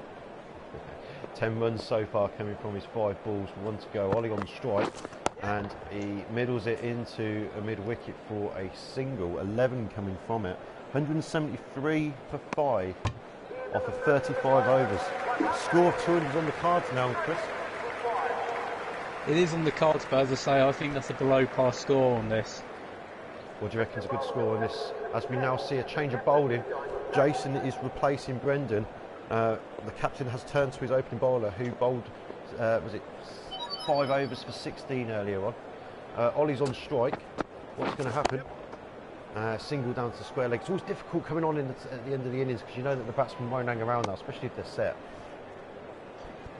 It is, but there's also the chance again to claim a few scouts at the end because they are going at more of a pace, more aggression. They almost definitely can see a few opportunities emerging, especially with the field back. And just going on to your point about target scores, as I said, 200 I think is below par. I think the aim the batting team would have had when they came out would have been to get to 240 at least, maybe 260 to see a bit more comfortable. 240 at least, do you reckon? 240 at least. Well, they always say you don't judge a pitch until both teams have had a bat on it. Though they were off to a very slow start, this has been an excellent knock here by Ollie and Jamie. An excellent partnership as well, coming in when it was 104 for 5. So 70 runs in it, 71 runs with that single. They could put, it's now the biggest partnership in the tournament so far. So perhaps what Dan was saying with it actually being a batting pitch and the bowling just exceeding expectations, making the batsman look not too good. Perhaps he was right, perhaps it is a batting pitch.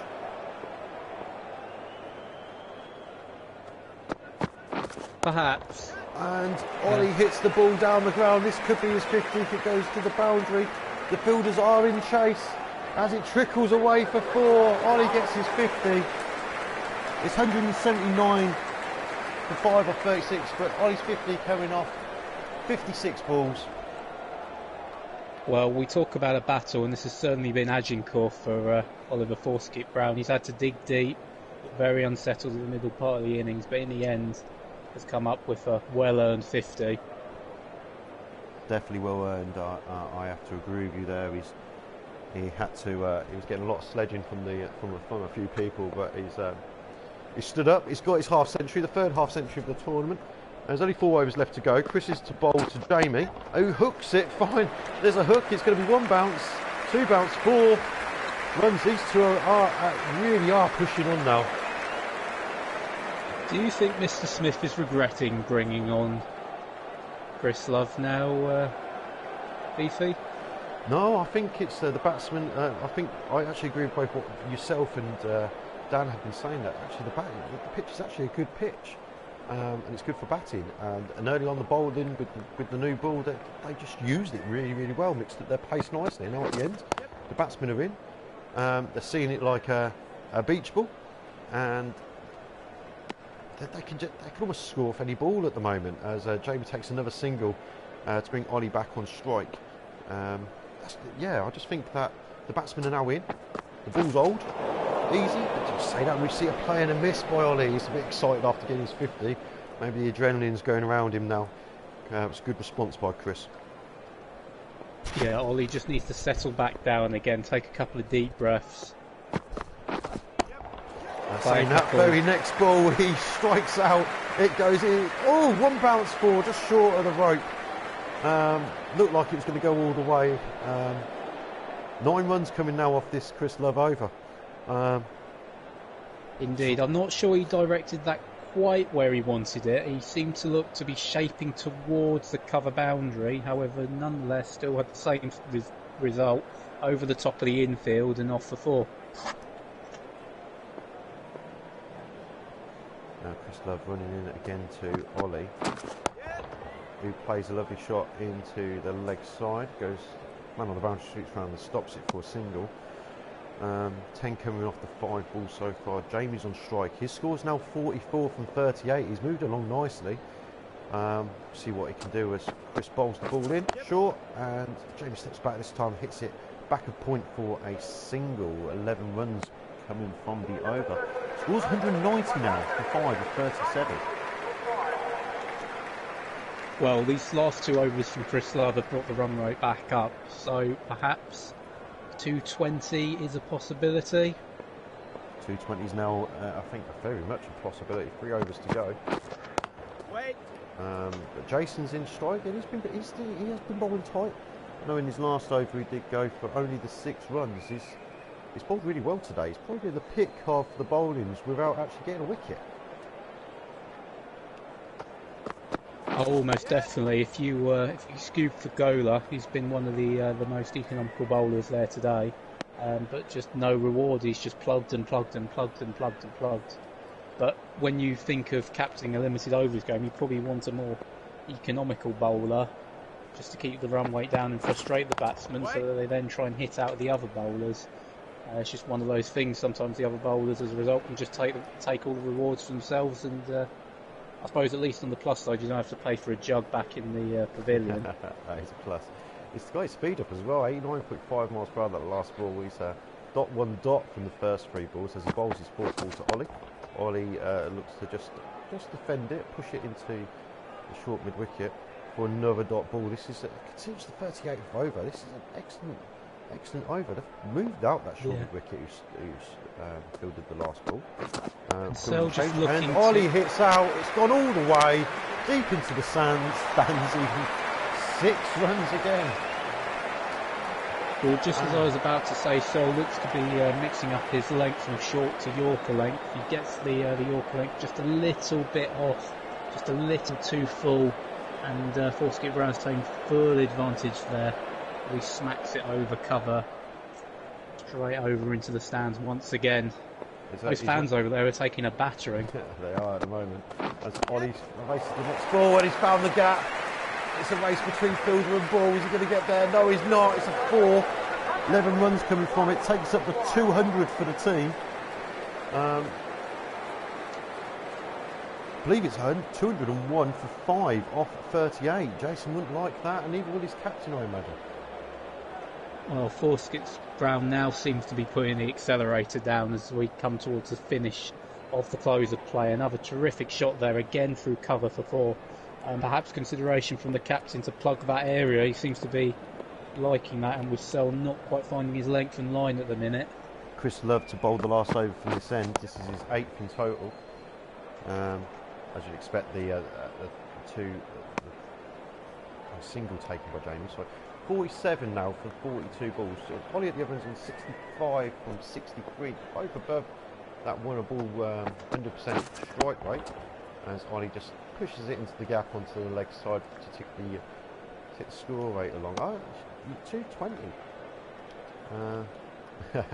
As the captain tells me on the boundary that he's builders let us down today. They're too busy having fun apparently. They do look like they're enjoying themselves out there as we see another single. Well, that's down to the leadership to pull that out of them, and he did mention he does want them to 100 enjoy runs them. partnership. Sorry to interrupt. 100 runs for 78 balls. It's the first 100 partnership of the tournament. And what I will say is that the next 50s come off 6 overs as they take yet another single. You must say that this partnership, if they do win this game, that it will be what has won them. They was in a very strong position, the Blues, having 104 for 5 of 26 overs. 1 or 2 more, but it showed that early on that the wicket was difficult. They lost 4 wickets in the space of 3 or 4 overs. And since then, they've only actually lost 1 wicket since the 16th over. It's been 22 overs and only 1 wicket. So, yeah, and credit to Forsket Brown there. We were talking about him being a as he bunny hits out it there. out again, it's gone all the way for 6. Another 11 runs for that over. The And score's case in point, 12 for 5. Definitely agree with you there. Case in point, came through the worst of it and now is reaping the rewards. Strike rate now over a run a ball. Absolutely fantastic range hitting there from young Forsket Brown.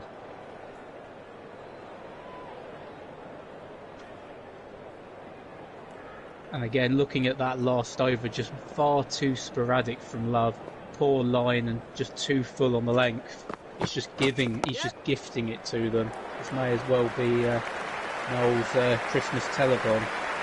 We've seen the ball trip away to the boundary to bring up Jamie's 50. His 50 comes off 50. It comes off 45 balls. That's excellent.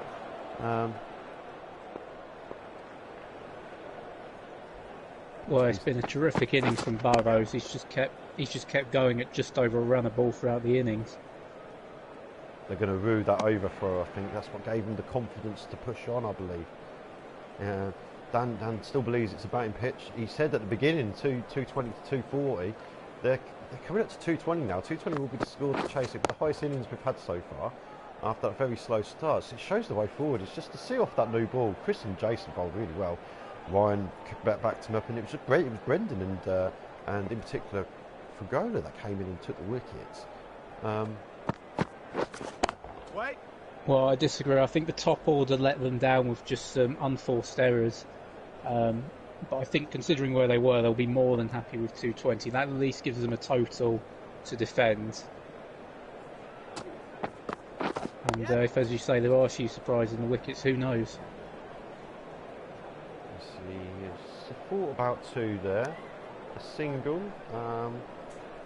from Ollie takes his score to 74 from 69. James are now on 54, 46 balls. It's the last ball of the innings. Yep. And he gets in a complete mess up with that. 37 runs coming from it. End of the innings is 219 for 5. There's been some excellent stuff there. I will just going to be taking a 5-minute break, ladies and gentlemen. I will be pausing the broadcast, not the broadcast, but be pausing the game as we see Jamie's 55 and 47 as they walk off the pitch here. I believe Ollie was going to join us around about now. He's going to join us in the next 10 or 15 minutes. Hopefully, if he does join, Chris will give him an interval. Almost definitely. Interesting scorecard there. Couldn't even get 220 getting. Dan believes 220 would be comfortable for his openers to chase down. So just before we go into the next part, I'm just going to leave it on this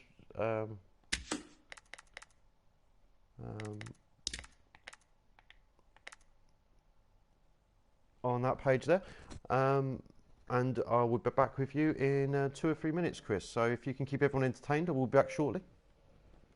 Indeed, we'll be back after these messages. Are you paying too much for your car insurance? Finding prices go up during a difficult economic time? Well, now you can reap the benefits of lower insurance prices with Confused.com. Confused.com offers a wide range of comparison websites that will allow you to find the best detail or deal for your car. At Confused.com.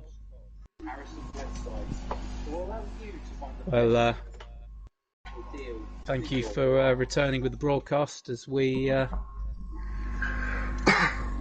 reach the interval of the game of what is proving a fascinating encounter between two totalitarian giants of the sport, as we saw there in the 40 overs. Oliver's Green 11 getting 219 for 5 off their 40 overs, with Foskett Brown after a difficult start, at one point looking at less of half a run a ball, eventually finishing with 74 off 69, which goes to show just how well he played towards the back end of the innings. Finally found fifth gear and hit the accelerator pedal for his team, recovering the situation after they were 4 down early doors.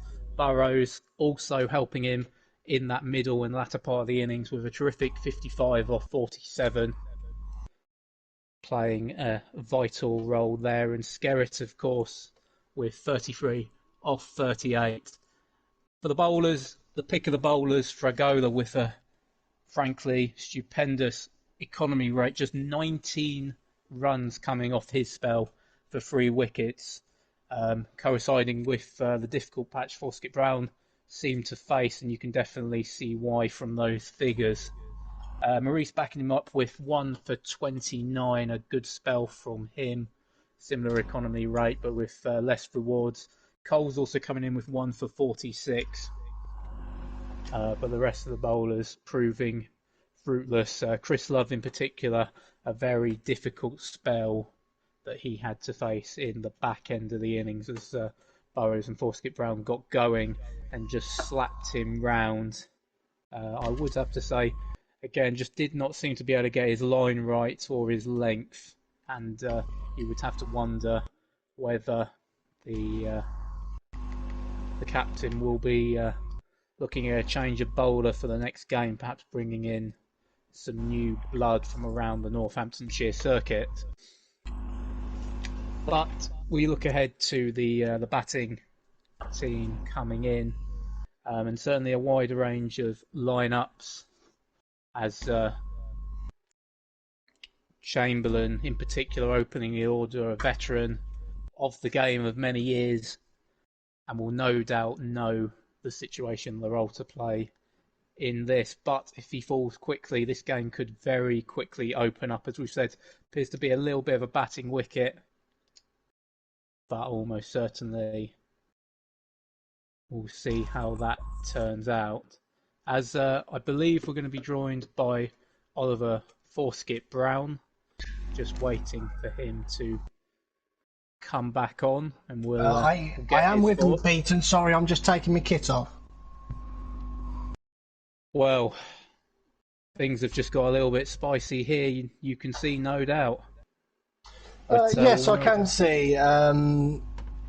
Credit to Dan and his bowlers. They actually did bowl very well. I think they tired right at the end to kind of give us a little bit, maybe a few more looser balls for us, me and Burrows, to attack. Obviously, I would have liked to, like for my top order, to maybe make a bit more runs, but it hasn't happened. So me and Burrows out in the middle. Obviously, Burrows being an ex-captain kept me with level shoulders, kept me kept me in the game and said, right, me and you will see it through to the end, and that's exactly what we've done. We just appear to have lost you there, Ollie. We didn't quite catch that last part. Oh, sorry.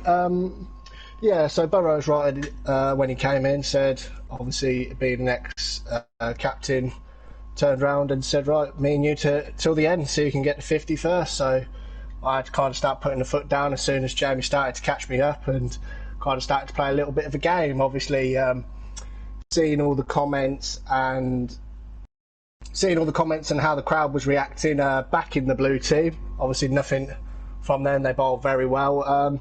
Kind of spurred us on a bit more. Kind of gave us that little bit more spark that we needed. Yeah, because we were certainly watching. Talk us through that middle part and what was going through your head. Was it the bowlers causing you problems? We know Fregola again at the end of that innings, 3 for 19, seemed to be causing all ends of problems. What was going through your head? Fregola bowled very well, not taking anything away from any bowler. Our aim is to kind of go back to like we say, club cricket and start trying to hit. Obviously, if we'd done the bonus points in batting wise to get to 150, 175, 200 and beyond. So they were the little goals that me and Burrows set, saying right, we need to get to 150 without losing the wicket. And then 1 to 75 and then up to 200, and right at the end we got to 219.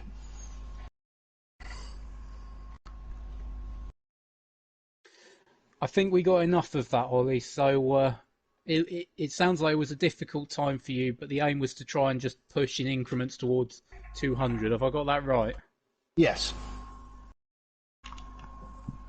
Very good, very good. And certainly talking from a person who didn't catch the start because of a few issues getting to the ground involving a wallet.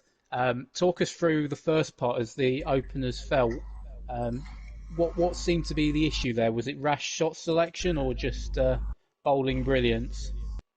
I think it was a mix of both, really. Having, obviously, Watto and Sandy open the batting set us a very good platform, maybe a little bit slow getting going for both of them. But started up a very good cameo until, obviously, losing our first wicket that kind of created a bit of a domino effect with Mike coming in and then Alex starting to stable us again, and then sadly Watto getting out. So obviously I was in on I think naught or just a couple of runs with Skerritt until I sadly lost Skerritt. So and then obviously me and Burrows came in and kind of had to steady the ship and kind of had to knuckle down and maybe play a little bit differently, maybe a little bit boring for a 40 over game, but at the end of it we have got to the 200 mark that we wanted to do in the 40 overs. I'd like to step in here and thank you, Ollie, for coming to take part in the interview during the tea break with Chris. Well done on your knock, 74 knockout. 74 Thank you. Knockout. It's going to be a tough ask. It's 220 is the target for the blue team as they are making their way out to bat as we speak now. Ryan and Jamie Chamberlain. This has got the makings of an interesting game. It's been set up nicely. Thank you once again for Ollie for joining us. Thank you, Ollie. Thank you. Ash Pereira is going to open the bowling. Indeed, and I will be with you for the start of the first over, and then I will take a short break myself. Okay, and Ash first ball, medium pace, gentle 69.2 here from the green team. Got a couple of quicks in the bag that they can bring on later. As Ryan just sees off the first couple of balls. You've got to remember that the Blues have been out in the field for their 40 overs. You can see that their energy chart has gone down just a little bit. Ash is nice and fresh. He's been sitting in the hut and watching his team play as Ryan plays and misses, plays the wrong line.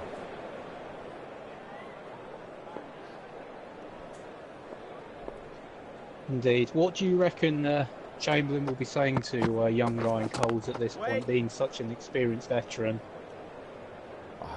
back with Jamie many times myself. He'll be telling Ryan just to keep it nice and steady, but don't forget to play your shots. You can't stay in the cage for too long.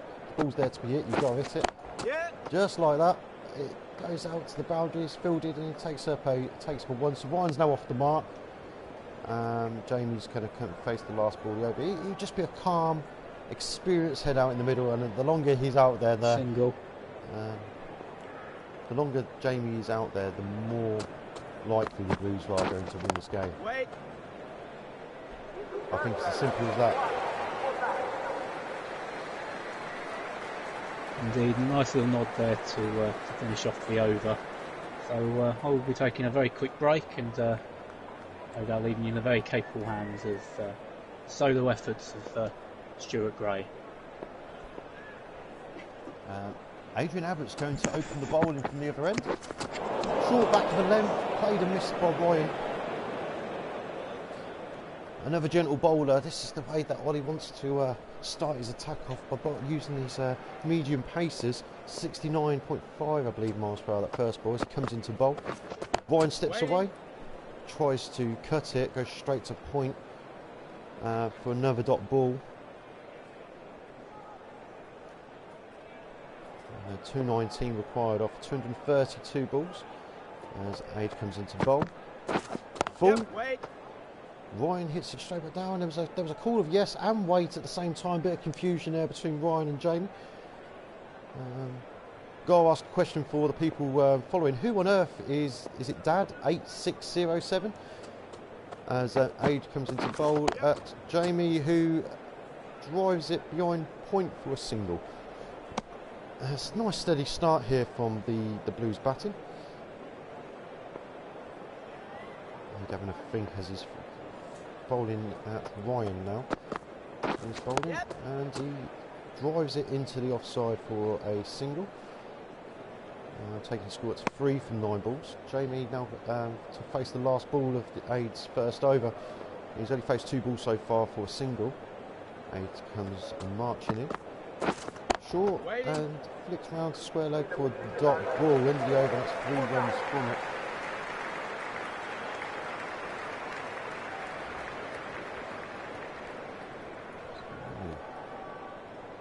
It's 4 for none off 2. And looks like they're just getting their eye in at the moment, the openers. Ryan's now on strike. Wait there. And Ash Prayer's second over.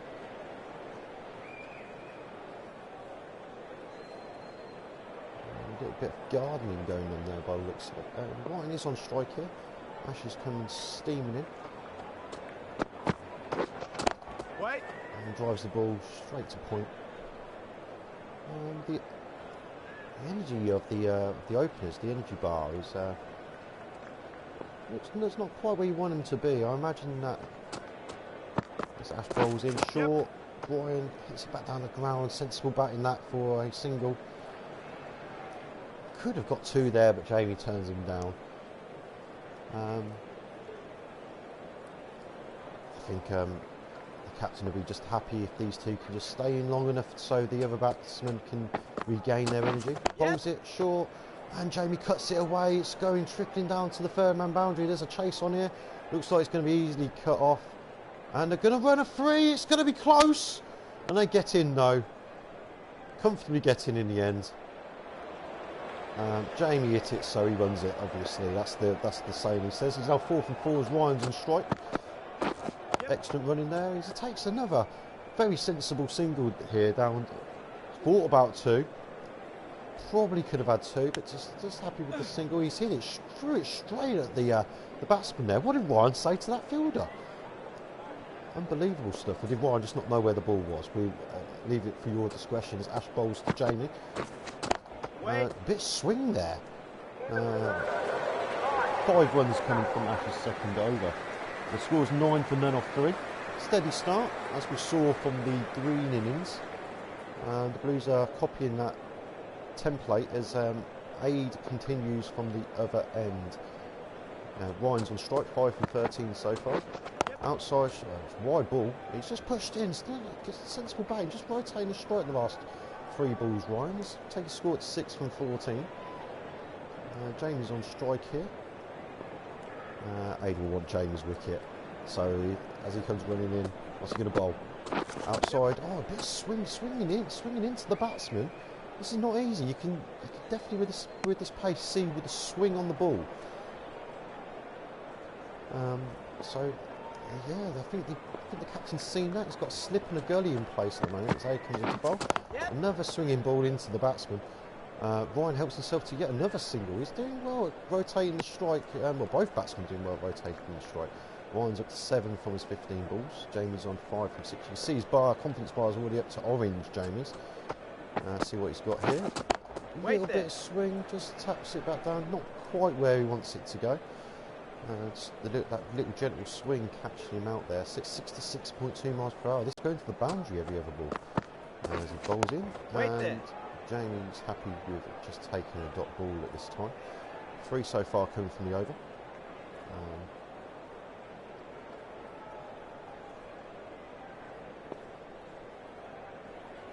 Aid comes in to bowl. Jamie drives it straight to the early fielder there. 3 coming from the 4th over. It's 12 for none off 4. As I know you're all interested, the greens were at this stage 13 for none off 4. So it's pretty much the same as we've introduced spin for the first time in the whole game, the finger spinner. Nelly is into the attack and Ryan's on to face. What is he going to cope with this spin bowling of threat? He just knocks it around the corner. It's an excellent shot. Loose one first up from Nelly. How is he going to get for it? Looks like 3 runs as the fielders relay the ball back. Excellent first up from Ryan. Just using the spin to guide it into that faking area between the guy on the 45 and the guy at square leg. He's now on 10 from 16. Jamie's on strike now. I know he doesn't like spin early on, but he's happy to just push that into the offside and a comfortable enough single here. That spin is not the way forward. 4 coming off on the first 2 balls so far. And then you have to tighten this up a little bit as it comes into bowl. Ryan now on strike. And yeah, plays it into that gap there in the offside for a comfortable single. How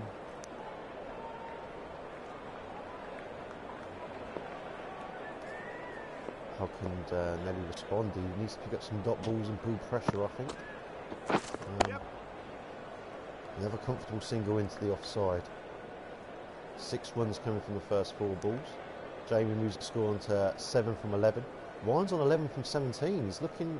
They're both looking class. He's moved his confidence up to orange.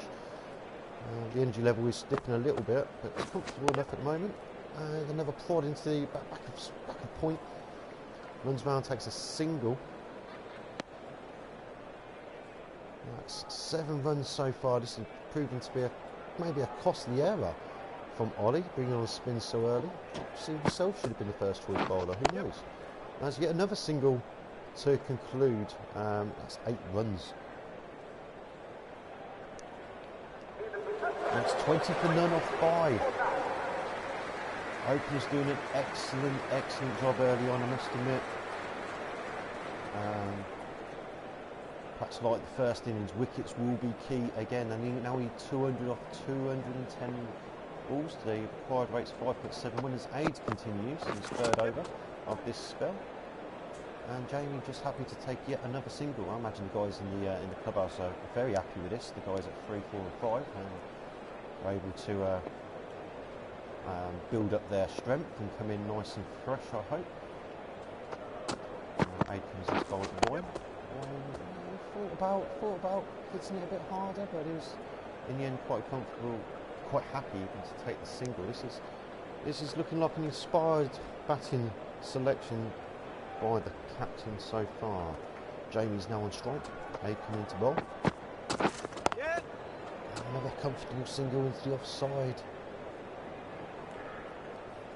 I think the Blues are looking very comfortable here, just pushing the ball around. So Dan is commenting as he's popped his head into the commentary box and said this is really easy at the moment. It's so comfortable. It seems to be knocking the ball around for singles with the odd 2 and the odd 3. Don't think there's been any boundaries yet.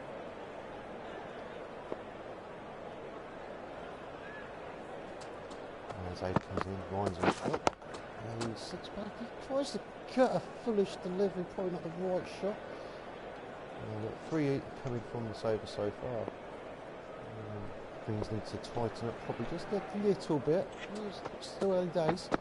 Here's the ball short. And Ryan in the air, but he just pokes it. 3 coming from that over. 23 for men off 6 overs.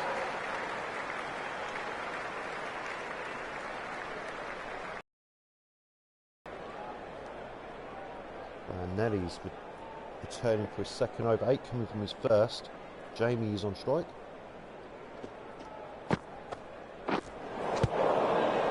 Hold on. Jamie didn't pick up and he hit his pads comfortable enough, well outside of the leg stumps. Dot ball though for now. I think it could even be his first dot ball. Again. Waiting. A bit more watchful this time, Jamie, after he realised that now he can bowl the long one.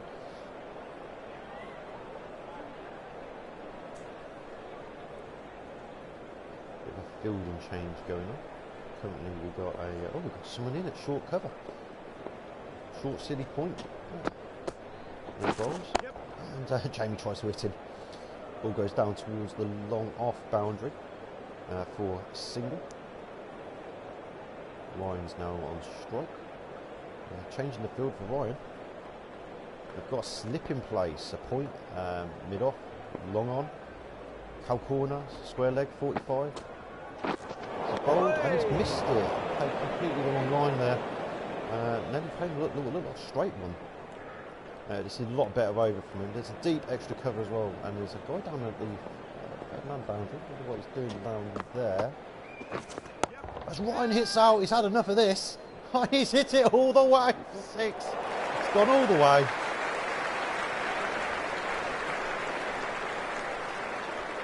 That was well rated for there.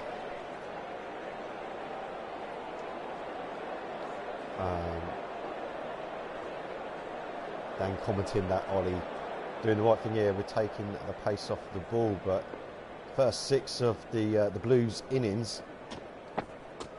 I'm going to follow that up after the adrenaline of that. Oh, they thought about running. In the end, they get that comfortably. They're 7 off of the over. It's 30 for none off 7. And the game's evenly poisoned, so. And Ollie's had enough. He's brought himself into the attack. The left arm fast bowler. Jamie's to face.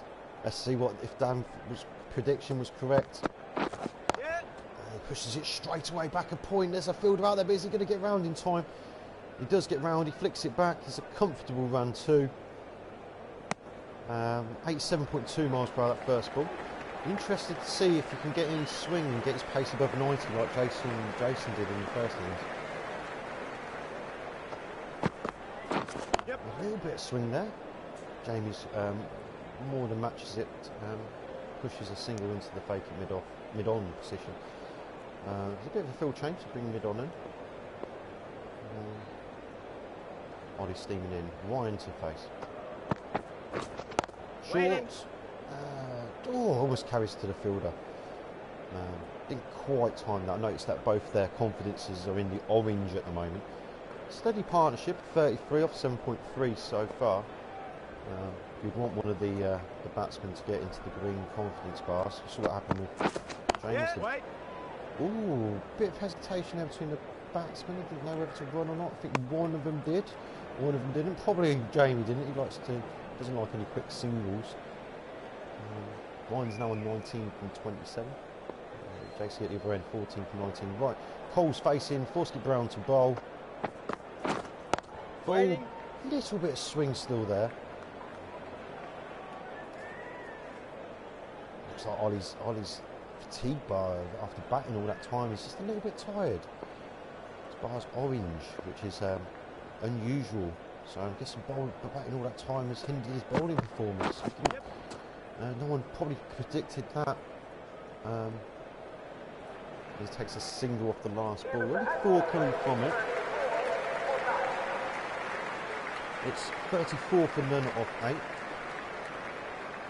So the current run rate is just a tad over 4. Required will be in the 5s. As Nelly continues from the other end, Ryan facing. Wait. Nelly couldn't feel that, couldn't quite reach his ankles there.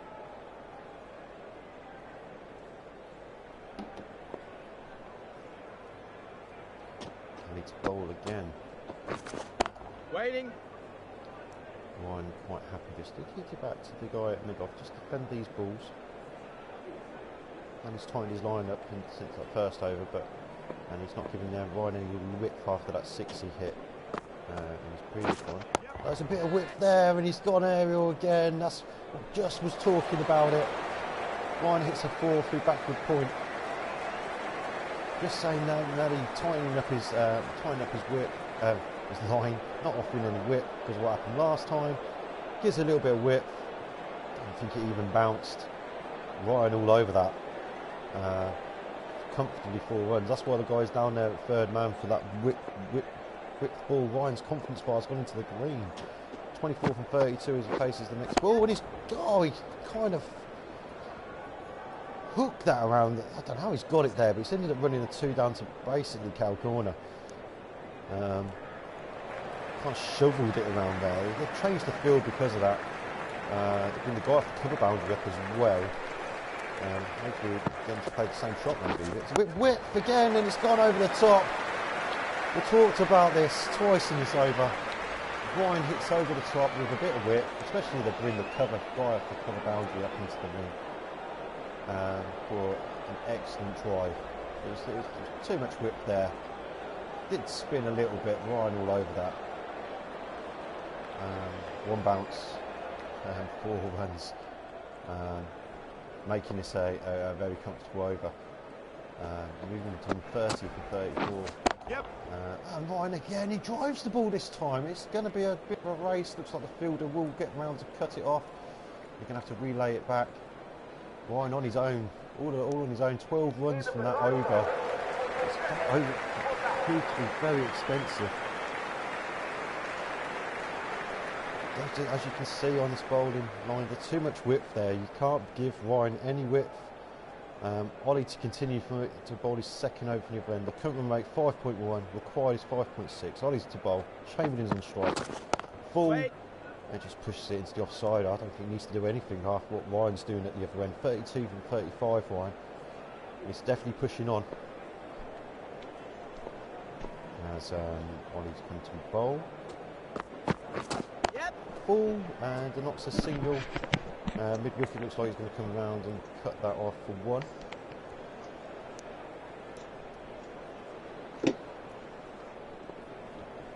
And good afternoon, BC again. Good afternoon, Chris. Welcome back to the broadcast. As Ollie's bowled into Ryan now. Oh, got a little bit caught out with that, but played it quite well in the end. Have you been watching the last 8 overs, or have you been away from your monitor?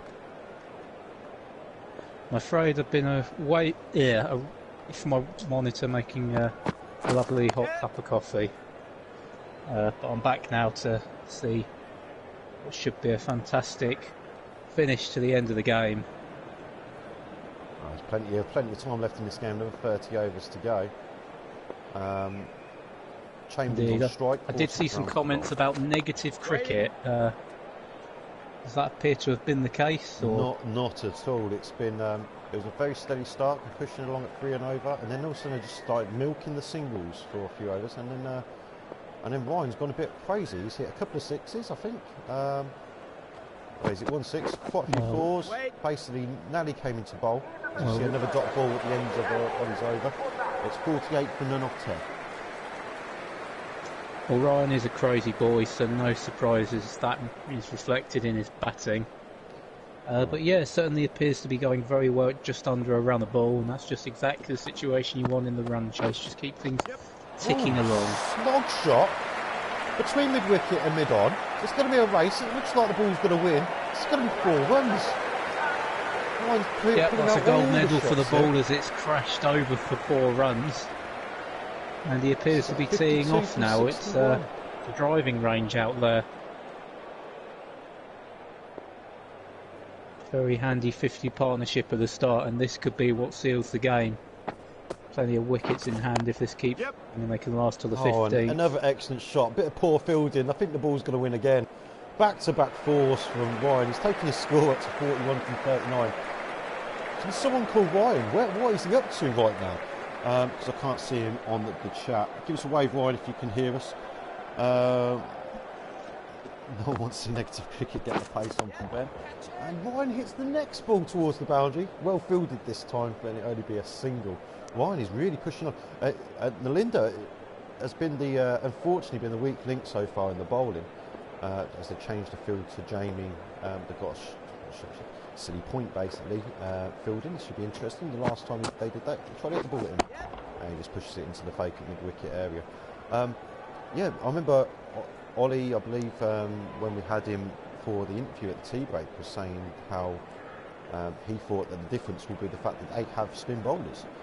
They've got 2 spin bowlers and 3 spin bowlers in their arsenal. And Nalinda, Jamie and Alex. Alex is a batting all-rounder though, and we've seen in the last 2 games that neither of the spinners that were batting all-rounders bowled in Greg and Drew. So we're going to assume that we're not going to see Alex, but you would have thought we've seen Jamie by now. What I think is this is a role reversal of what Greg Reece yesterday produced, where on a spinning pitch he was bowling seamers, on a seaming pitch Ollie is bowling spinners. It's 59 for none off 11 overs, just to keep everyone up to date, because I know you'd be interested. In the previous innings, the Greens got, after 11 overs, 145, so they're way ahead of where the Greens were at this stage. And there is a change of bowling. Jamie has come into the attack. Ryan's facing. Oh, switch hit straight to the fielder, and he's dropped it. Oh, unbelievable scene. See the face on Jamie. Oh my God, I wonder who dropped that. I don't think there can be any complaints. That was hit with malice. Hit with malice, it was scary. I saw the name on the back of the shirt. Alex has dropped. It was hit. He did middle it at him. Stopped a certain boundary at least, but and he's hit it into a little bit of space there. He's going to get a comfortable single. Takes his score to 44 from 43. Jamie now on strike. He's on 16 from 25. But do you think he should have took the catch though, Chris? No, he's hit it quite hard, but should he have taken it? Well, he had his hands in position, but again, it's one thing to have your hands in position and another for the brain to actually recognise what is going on in that situation. He had a very short time to react to that. I don't think there can be any complaints there. It looks like a very easy chance, but in reality that's an incredibly difficult opportunity there. If he'd have taken that, that would have been the equivalent of a worldie waving on the boundary with one hand. No, is it a 1 out of 10 catch? Indeed. And just looking into our mailbox on 606, if you want to post in, we've had one from a Calvin Green here, a long-time watcher, first-time poster, who's asking why they are using a white ball currently. And I think I can answer this, Calvin. It is all to do with the NCL, what with the coronavirus pandemic. A lot of teams are refusing to buy the balls off NCL. And so for a lot of teams, the only balls they have available are the white balls that they use in the midweek cricket. For things such as the last man standing and various things like that. And so it's really just a case of making do with what's available. I hope that answers your question there as we finish the over. 65 for none off 12, and Ollie is going to now bowl from this end. He's actually changed ends, if for those that are not paying attention. He's now bowling from the opposite end to where his first bowl was. So this is technically the second spell, I'd say. Oh, he's kind of got one to lift there, and Jamie comfortably gets on top of it. He's still in the orange. If he gets in the green, Jamie could be dangerous here. It's poisoning to. It's going to be wickets. So it's definitely going to be wickets from I believe. As Ollie bowls to Jamie again, short. Just defends it. Can't glove that. Bit of argy-bargy looking. Chris, thank you for your information about the balls there. I'm glad that this is the reason why you're on the comms, because you have the insights available. If you are watching the broadcast, please put a comment in our No chat. problem, Beefy. Thank you. Please put a comment in your chat if you are watching. I want to know who's still watching, who's still out there. Let us know. Just give us a hi. Just say that you're still alive. As Ollie runs into bowl against Jamie. Yeah. And he just pushes it into the onside for a single.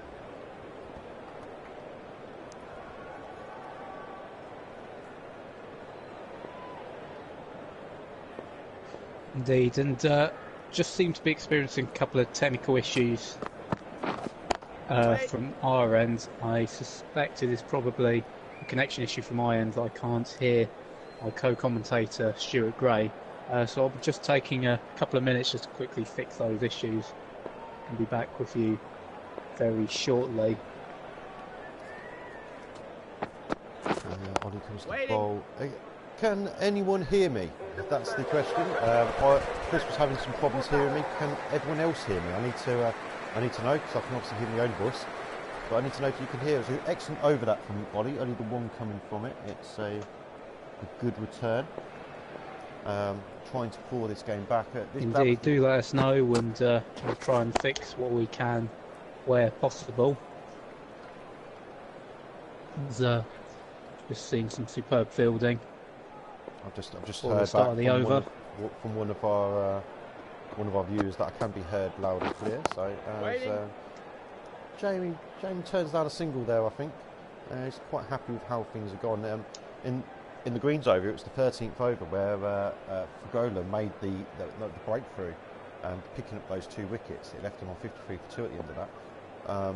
The Blues here comfortably on 66 not out. I know Ollie just bowled a very good over and Jamie's bowling really well so far. Yeah. A bit of width there that time. You can't give these 2 width. Jamie all over that, punishes it with a 4 on the offside boundary. It's now up to 25 from his 34, as you can see again. Just too much width there. You don't have to do much with that. Ollie will be furious here that his leading spinner has offered up a bit of width and conceded a few runs. He's been excellent up until now. And Catch he's it. done it. Jamie just hits that one. Nothing wrong with the ball. They're only a bit full. Back-to-back fours for Jamie. 29 from 36. He's not letting Ryan do this on his own now.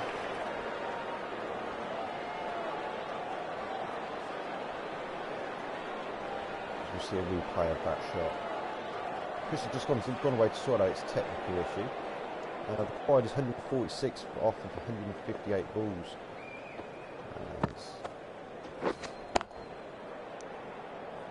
Dot ball played back to the back bowler there by the batsman.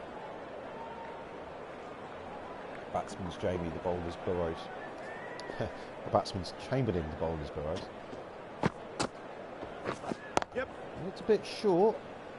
It's going to be a race onto the boundary here. Ball slowing down. Comfortable Keep 2 run, I up. believe. 10 from an over. Very expensive that from JB. 76 for none off 14. And I will have to say that the Blues are moving along quite comfortably. I want to know if Dan and Harrison went for that boundary walk. As Ollie continues to bowl. Ryan on strike, nearing his 50. He must be getting a little bit nervous. Bit of hesitation there with the running between the wickets, but comfortably get home for a single. I think the Greens desperately now need a wicket. And what the reports earlier were saying from, in particular Dan and my co-commentator Chris, was the pitch is definitely batter friendly. Wait. I'm just going to take 2 seconds away. Be back shortly. Well, very good timing that I happened to make an appearance as Stuart Gray take a phone call from one of his many fans around the world. And we do get confirmation they did go for that boundary walk and H won the ball game. Congratulations to H. As you no doubt have just seen a fantastic 4 down the ground from towards mid-off. Terrific stuff. So we enter the 4th ball of the over, 81 for naught. And as Stuart Gray said, I think that this will be a foregone conclusion if this partnership is not broken up quickly, and I think we're starting to see there's very much a batting track for the other team. Ryan Cole's on 46 off 47 and Chamberlain 35 off 41. And shot just played there into square leg. There was no run coming off the bowling. Of course, no doubt Forsky Brown 0 for 12 off his spell, looking to just try and break up the partnership with his breathtaking pace. Ollie appeals, didn't go to the umpire. 5 runs coming from Ollie's over there. 81 for none off 15. Sorry, Chris, carry on. No, it appears you are far ahead of me in terms of the game going ahead. So I have nothing else to offer. We're into the 15th over. Jamie's carrying on. Jamie Burrows is carrying on from the bowled the 16th over. So Ryan takes a single. A bit of a fielding change going on as he's now bowled. Burrows is bowling at Chamberlain. Let's not say too many Jamies here. There's a guy at short point again. He's insistent with this. Only just whacks it over his head instead. Is it going to go all the way? 1 bounce, 4 runs. Jamie recently has upped his strike rate massively. Ryan's not been on strike too much. This partnership is flourishing. That was a fantastic shot. Played against the spin, but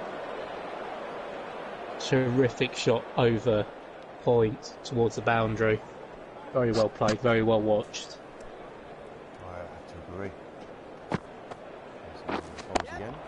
It's pushed away into point. That's going to go all the way for back-to-back 4s again.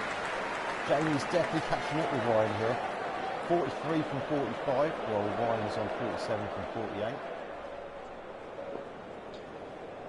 Very surprising. If I was the captain at this point, I'd be looking to plug the point region. Oh, what a shot by Jamie, just pushing around the corner. The crowd like it, they've run 2, is the ball going to win? No, I think it's setting with 2, they've scored plenty of runs in this over so far. 45 from 46 Jamie, 47 from 48 Ryan. They're almost a 92 run partnership so far. As we see the 5th ball bowled, and there's a slog come out from Jamie, very unorthodox for him to take a single. Chris, what do you make of this so far? This has been a crazy partnership. Well, certainly looking back to this over, one of the problems that the other team have is it's very hard to set a field to Chamberlain. Very risky player. Just simply looks for the gaps, and that's where we think the boundaries come from. I've got to interrupt you here, Chris, because Ryan's just switch hit the ball for 4. It's gone to deep extra cover and it brings up his 50. That's 49 balls. Well, if you're going to go to 50, make sure you go to 50 properly. That is a terrific shot. Not quite maybe in the place he originally intended. I think he was looking towards the point boundary. But my word, what a shot. Straight along the ground. 4 runs. Take a bow, Ryan Coles. Excellent there, as you can see, he's 5 4s, 1 6. He's run a 2, he's run a 3. He's managed to get Jamie to run a 3. That's a very rare occurrence, I can assure you. As the opener just looking is back into bowl. And just looking at the wheel, I think there has been a clear mistake from the captain here. You can see a lot of his shots are being played square off the wicket. I think it... Could be right there. It seems to be any bit of whip outside the off stump. These two have been all over the whole of this game. Waiting. Number 3 and 4 are having pad rash at the moment. That's myself and Dan. I'm going to commentate while batting for. Indeed, you can just take us step by step through your innings like you usually do to all the Mears Ashby players when you finish up. I've just been asked no changes there. On our text engine. Actually started really well in this over. I think Jamie maybe a little bit. Wait there. A little bit unusually he's never nervous out in the middle. He could be on 99 and he just treats it like any other ball he is. But he's taking a few balls here. I think it's 4 dots in a row Jamie's now faced. 46 from 51. Yep, And gives him a bit of whip, just helps him around the corner for a single. He's happy just to rotate the strike, I think. Just had a message in on the chat when are the next games. The games are scheduled to take place at 2 o'clock every Saturday and Sunday for the next, it's the first weekend, the next 2 weekends as well. Ooh, hit on the pads, thank you, was missing off something out on the pitch, that's why I mentioned as well. Only the one thing from that Mascherano, but actually, a good bowling change though. 8-2 Indeed, for but number 16. a very odd shot there played for the last ball of the over. Far outside the off stump and just seemed desperate to try and get it across his pads. Poor decision making there. Wait.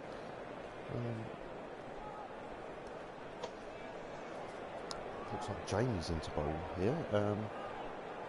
Warby's 4th over.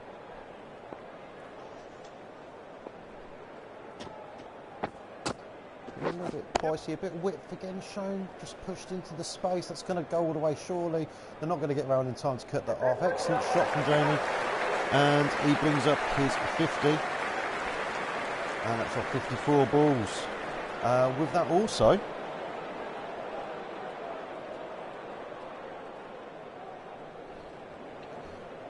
Indeed, with that also comes the 100 partnership and a fantastic inning there from Jamie Chamberlain. Just no real risk apart from the odd couple of aggressive shots.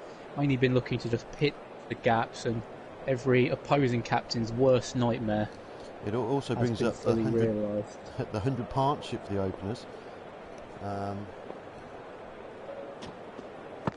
It didn't show us on the screen, but there was a 100 partnership between the two with that shot to bring up his 50 also. 102 now for these two. No extras being bowled so far, but let's see what happens here. Wait there. There's another dot ball. James now comfortably. They're both seeing the ball like a beach ball now. You would hope that one of these pushes on and sees the team home. Jamie now on Chamberlain on strike. Burrows to bowl the ball. A bit of whip. Just going through the day, but 4 runs coming from that over. This is 51. Showing it's just a few 4s, 4, 5 4s. No 6s. Yeah, 4. No 3s, 1 3, 4 2s. Definitely no freeze with Chamberlain. No. It's 102 for none off 18 as Ash continues. How's Being on the pads, there's a shout. Didn't quite see where it pitched. Umpire's not interested at all. Saying not out. I think he might have got a little bit of bat on that. That certainly looked to be hitting the stumps. I think he might have just got just a little bit of bat on that one. Still, they're keen to hit the ball into the leg side. Ryan taking another single. And milking the singles earlier on to get his confidence bar up. He's definitely, they're both definitely set now into their 50s. And Coles my definitely God, seems and to a prefer big shot favour- down the ground. The fielder doesn't make it in time. It looked like it was going to be up for a long time. Did they run 2 there, or was that... They did run 2 in the end. It was a big shot from Jamie there. I think he's getting a little bit tired.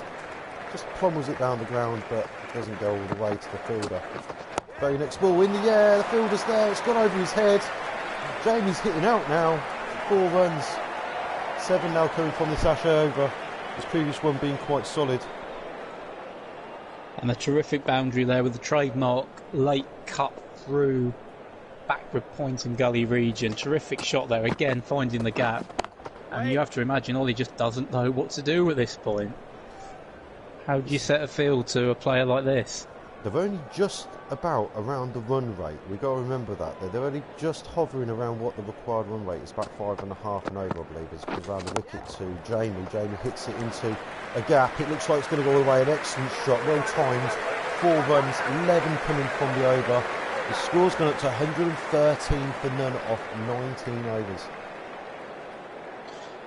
Indeed, and back to your comment about where they're just at the run rate, we do have to remember this is early doors, and while I have read Lord of the Rings, so know a good plot changer when I see one, at the minute you would have to say that this opening pair has set the platform for the middle order to come in later on and really accelerate home.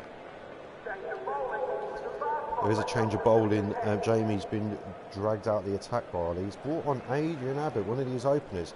his first 3 overs, and he went for 9 runs. He had an excellent start. He's probably wondering what's going on around him as he comes to bowl. Ryan Wait on there. strike, and it's just a dot ball to mid-on.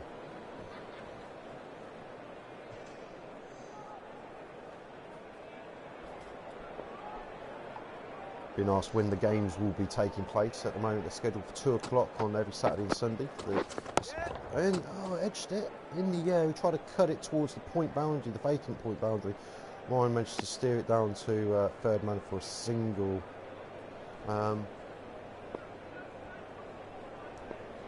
So the game should be. So the next week's game is at 2 p.m. on Saturday. I can't remember which fixture it is. As that's an excellent shot again, Jamie. Just leaning on his bat. It's going to trickle away. 4 more runs. He's now going through the gears. He's scored now 65 off 63. And then there'll be a final. The final will either take place on a Tuesday evening or the following Saturday alongside it. As he plays all around that one. He's hitting on the pads, but way outside of off stump. And again, Chamberlain just seems to be picking off from where he left off when he got to his 50. Didn't seem to have a lot of power in that previous boundary, but just again found the gap and nuddled it home for 4. You could say that these two are complementing each other quite well. Ryan was putting away balls to the boundary all over the shot for a few overs, then Jamie's just showing it. It's a bit of width, and give a bit of width to these two. As the dot ball finishes the over, Aid's gone for 6.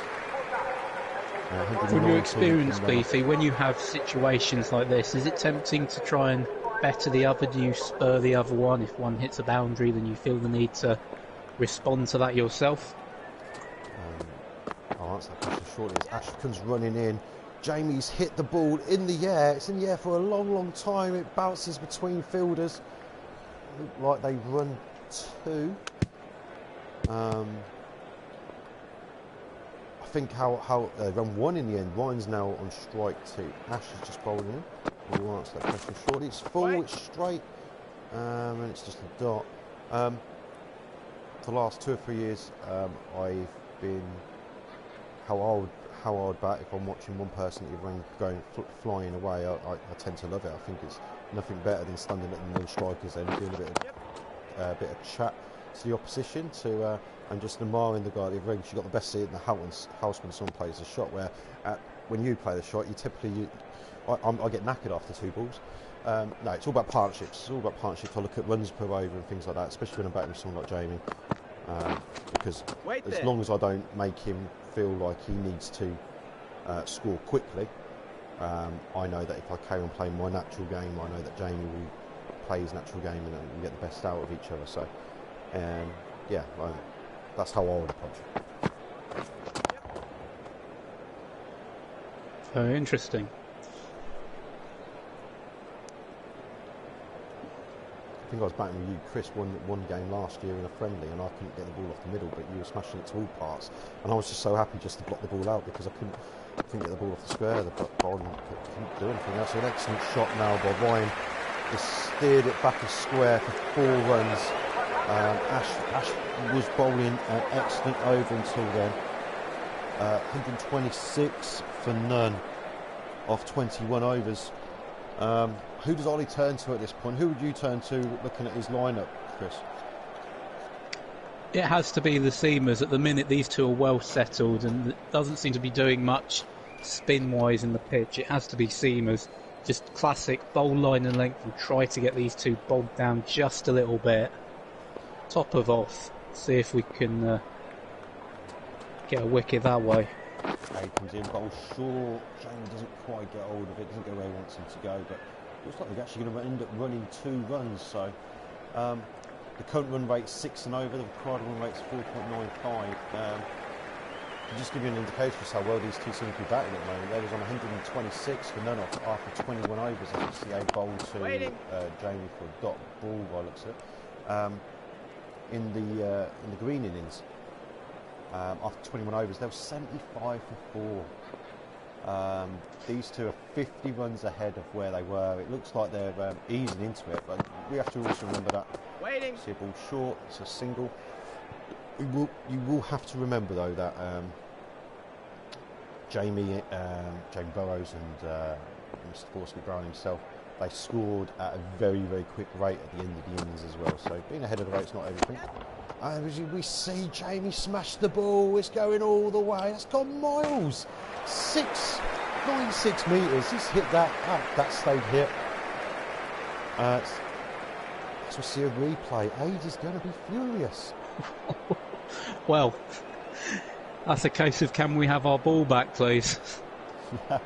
Absolutely terrific shot behind of square of leg. I don't know how he's managed to get so much power on it from there. Absolutely terrific. He's trying to get on the ball, the criteria just because the wicketkeeper stops it.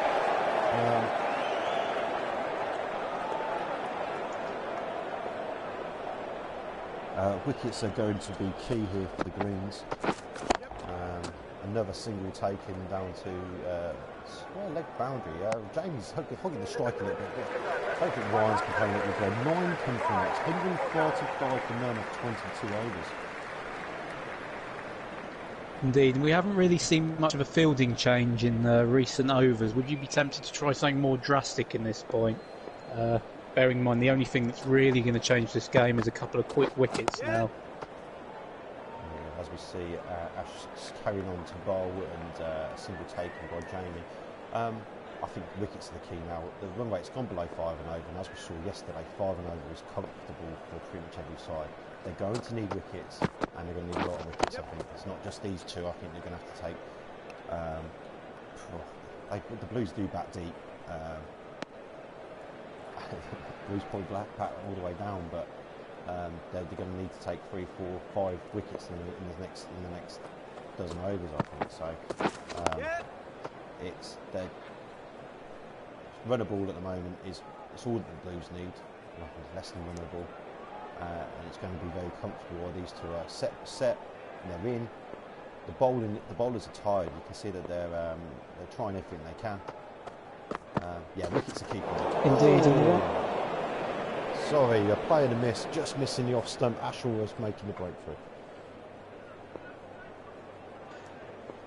Well, I was about to say, the approach of Dan's team reminds me very much of the England 2019 team, the World Cup winning side, of a team playing without fear and just playing out there for fun. You see it. You can see it. Exhibit A in the order that Dan went for, trying something a little different with young Ryan Cole partnering Jamie Chamberlain. And certainly this approach seems to be bearing fruits. They don't seem to be overawed by the task in hand of the run chase. They just seem to be going out there having a bit of fun. 138 for none off 23 overs, and this is the biggest partnership of the league so far. I am surprised there has been no breakthrough. As we see another single taken from Jamie from Ade as Ade carries on bowling into his 6th over now. It does seem inspired. 139. Don't even think this is going to be better by any team in this whole tournament. Chris, I think I thought the 100 partnership we saw off Jamie and Ollie was a special knock, putting them into a position where they could. 220 was a great score considering there was on 73 for 4 off 20 overs. No, but it goes to show that you should take the word of the people actually down there in the action, and Dan Smith's words seem certainly prophetic at this point.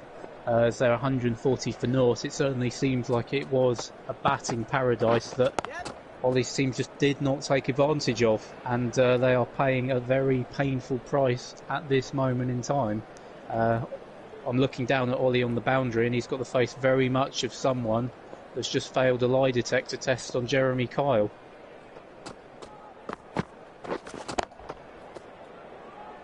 Maybe if Dan or Ollie can just put a comment in the chat about just put out of 10 how happy you are with the current proceedings, Dan and Ollie, if you can hear us. As Ade bowls to Ryan hits it into the mid-wicket boundary for another single. It looks like 4 from the over. That's what I kind of need to do. It's 142 from none of 24. Indeed, and I don't want to tempt fate, so I'm not going to say anything, but I will just point the viewers to the current individual scores for you to have a look. And might be time to get a little bit excited. Might be about to see history being made in the Virtual Cricket League live at the Mears Ashby ground. As Ryan plays a lovely shot, pushes it back of point. He's running back for 2. They always thought about 3, but Ryan Jamie sends it back. They take a 2. Yeah, I think you're right. We could be seeing history. One of these two could go on and get to 200. They'll acquire another 70 odd runs. There's enough ones there as we see the ball being hit back to the bowler by Ryan.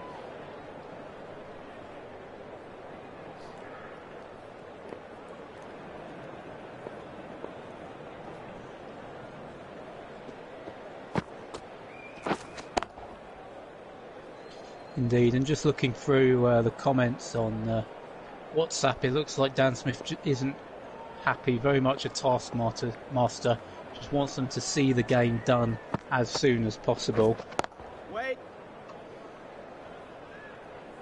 There's 8 people watching the feed at the moment. Give us a shout, give us a hello if you're on the chat and you're able to comment on what's going on.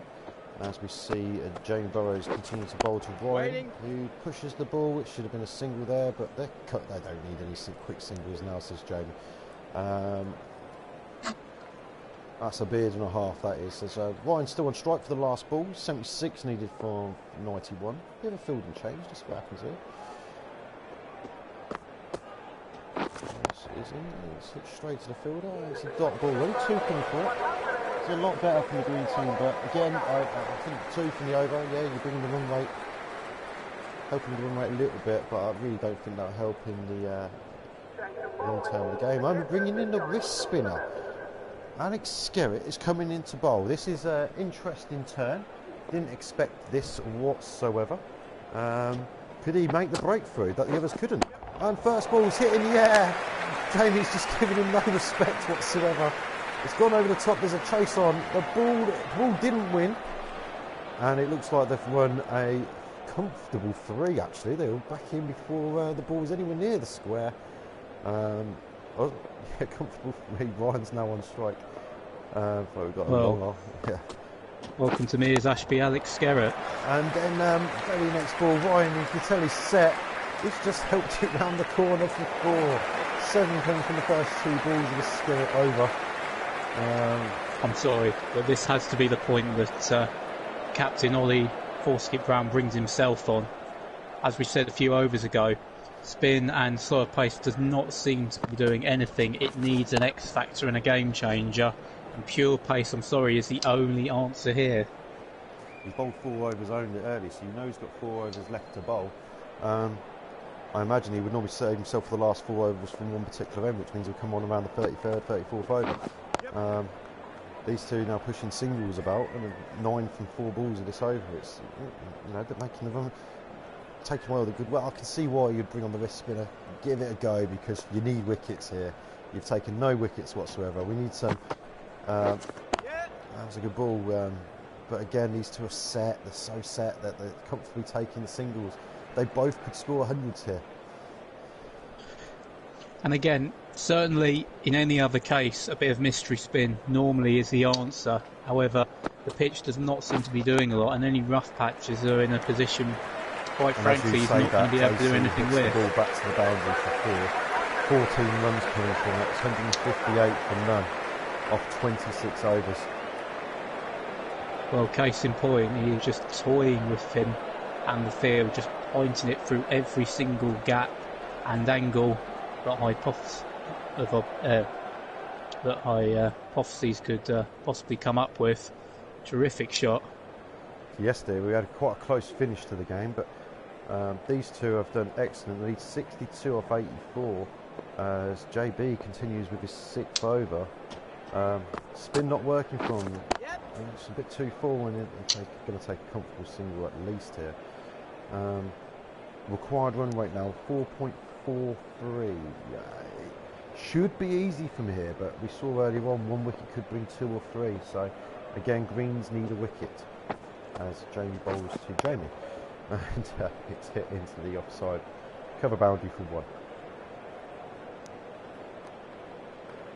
just seen a comment come up on the live feed talking about drug tests. I can assure you that random drug tests are being taken on the virtual players after every single game, and so far, touch wood, no positive results so far. And just as you say that, we see a switch hit from Ryan. It was in the air for a while. It doesn't quite carry to the field on the boundary. He gets a single from it. And, indeed, case in point, the only drugs here are pure talent. Jamie's just cut the ball somehow between slip and wicketkeeper. He probably didn't mean to put the ball there, but he's got a 4 through it. Takes the score deep into the 90s now. 94 from 84. He's now got the highest score of the league. Can he get his 100? He's going to be nervous. Bit of a late call there for a single, and the fielder's even later there. The game's glitching a little bit. Can only apologise if you had any problems with your feed just then. 8 runs come so far from this Burrows over. Ryan's on strike. What's he going to do here? And he plays the ball. Oh, the fielder should come around and cut that off for a single, which he does. 9 runs coming from over. It's 167 for none. Indeed, another terrific over for the batting lineup. About 7 or 8 coming from that over. And again, we look at the bowler graph, again, just a little bit too full. I get the feeling that the bowlers are just trying just that little bit too hard and pushing it through slightly too much, and that's just gifting opportunities to the batting team. And we've just seen an arm ball by the looks of it, and Ryan played completely the wrong line. Didn't trouble the stumps, but next ball goes back to knocking the ball into the offside for singles. Good variation. Again, need wickets here. And it surprises me that they're leaving the offside and the leg side so open with the fielders back. I would be at this point bringing them up, and again, you need them to take a few risks and look to go airborne. That's the only way we're going to see wickets come. Otherwise, all they will do is just prod and nudge into that offside and take the singles from here. We see Skerritt bowling to Chamberlain, knocks it into the leg side. They're running a single. Takes his score on to 96 from 87 balls. Ryan now on strike. He's on 73 from 79. They're going to need to take these wickets now. They're running out of time.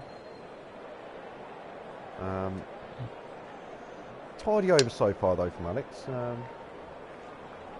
Indeed, got a little bit lucky there with the short ball for the 5th ball of the over. That could have been very costly indeed. That's the wrong shot from Coles. 2 coming from the over, 169 from none of 28. Yeah, so much tighter over there from Skerritt. Won't be too worried or overawed by that though, these two in a very comfortable position, comfortable platform put forward so far. And the 28th over with plenty to come, still down the order. Well, Burrows is into bowl his 7th over. The run rate is required run rate's at 4 and a quarter, like you said, and they've been going along 6 and over. It shows that this pitch is good. 240 should have been comfortably the score to get as Jamie pushes it down the ground for a single as he nears his century. It almost feels inevitable that he's going to get his century. It's whether Ryan can catch him up and get one as well. Well, it's as I said to you earlier, Beefy, 240 was the past score here, and these two have gone along at 6 and over without quite frankly breaking a sweat. A sweep there from Ryan. Excellent fielding as well there mid wicket. They've changed the very field. well taken. What I will say, for the last 25 runs that Ryan scored, he has taken about 40 balls to get it, so he has slowed down a little bit. He was way ahead of run a ball at one point, but he didn't need to. He did all the hard work, and now he's reaping the awards. He's just Jamie was the one who's pushed on, which is what you want from your senior batsman. Waiting. Indeed, and you have to wonder whether Cole's maybe just getting a little bit nervous as he starts to approach, getting close to his century, maybe starting to think about it a little bit. Maybe. As Jamie Burrows bowls to Ryan. Ryan pushes it around the corner. There is a fielder out there. One off the last ball gives him 2, so that's left on the over. That's 171 for Murnock, 29. We need wickets here, people. Indeed, again, where is the captain? Bring yourself on at this point. It's not working. Drastic changes needed. He's persisting with the leg spinner. He only went for 2 from his previous over, though. And the ball goes in the air. There is a fielder there, but it looks like it's going to be safe. And it's 1 bounce for Ryan, taking the first ball to task. Picks that up from just outside the stump and beautifully executed. A good shot. A little bit off there with the placement. He would have certainly had brown trousers there as it popped a little bit too close to the fielder, but in the end just dropped safe, and the fast outfield did the rest of the work for him. Great shot. And follows it up with a bit of sensible batting there, single into the offside. Brings Jamie on strike, and I'll stay with me for now as he's on 97 from 89. Just needs a boundary, and it comes into bowl. Full, and he pods it into square leg for a dot ball. Indeed, and that shows his approach. I don't think he's going to look for anything stupid. I think he'll get to his century, and then we'll see fireworks fly high above the skies of Mears Ashby after that. Just hits the ball, it drives it into back of point for another single. It takes his score to 98 from 91. Ryan on strike now. He's on 79 from 87. They've done an excellent job here. Short, Ryan picks it up. He just absolutely nails hits for the mid-wicket boundary. For 4 runs, he takes his score to 83 of 88. It's brilliant stuff here. Terrific shots, and again, Cole strong off his legs. Not sure why that mid-wicket area was open for him to do that, but Coles isn't going to care about that. Takes full advantage, and a terrific shot. Never in question that was going for 4 the moment it hit the bat. Just dropped his length back a little bit, and he takes a single off the last ball, hogging the strike a little bit, but Jamie won't mind that too much. 11 coming from it, 182 for none off 30 overs.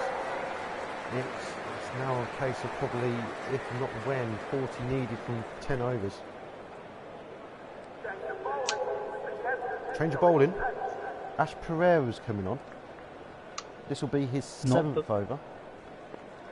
The bowler I would have gone for, Beefy. Again, poor Skip Brown needs to bring himself in, I know. He didn't go anywhere. Yeah, I agree with you, Chris. I think the bowler will bring himself on, but he's anticipating maybe a tight ending, and he's bringing himself on for 4 overs. We do like boundaries, but he's just nailed that wide. He's gone to the final boundary. It looks like the ball doesn't win. A great bit of fielding there. I think he ran a 3 in the end, and probably could have ran a 4. Terrific. That was amazing. Jamie on strike though, we all know he's 2 away from his century. You're going to stay with me now as Ash comes into bowl. Ball, oh, he misses it, almost takes his off stump out. Looked like he was trying to work that into the leg side, completely plays the wrong line. As he comes into bowl again, can Jamie get it? He knocks it, a bit airy, takes a single, he's on 99. This is where Ryan should hold the strike for the next 35 runs, because that would just make it interesting. And Ash is going into bowl to Ryan. Well, it turns out no matter how experienced you are, you still get nervous as you approach a century. You always get nervous when you know centuries around the corner. There's no doubt about that, as anyone who's got there will probably tell you. Ryan worked the ball round to the face, back of square leg. It's faking back there. It looks like the ball's going to win. Another 4 runs. He's now into the 90s. 8 runs coming from it. 190 for none off 31. So well, this partnership is going to take some doing to break this record in the rest of the virtual cricket league. Another terrific shot back with a square to pick up yet another boundary. And again, right. Bowlers seem very flustered now. Alex Garrett is the bowl, and Jamie hits the ball to the point boundary for a single. That single takes up JC's 100. He's done it off 94 balls, 11 fours, 1 6. Excellent, excellent. knocked their first centurion of the league. He's done it in just over 30 overs. It shows a bit of patience what you can do. He started off quite tentatively and he moved through the gears nicely. And Ryan's moved up to 92. Should be following him really here. Not sure what. That's a bad ball and it's always going to get put away. That was full. It was so much width. 86 metres. Well, we've seen the old stalwart do it again, and now he starts to change through the gears. Pressure off him now. Now his focus will just be on seeing his side home. Another terrific shot there, over the top through cover for 6, gone absolutely miles into the back of the crowd here at the Mears Ashby Cricket Ground. I think instead of talking about whether which team's going to win or lose, I think it's more of a case: are we going to see another wicket? Yes or no? Yeah, if you have an opinion, please write down in the comments and let us know. Can you see this partnership being broken up from here? As we see Forsket Brown misfield. Yes. Is this partnership going to be? We want wickets anyway. And not just because I'm apparently next into bat. We just want to mix it up a little bit, because I know that I'm going to get a golden duck now. I've been talking for so long. As they run a pressure.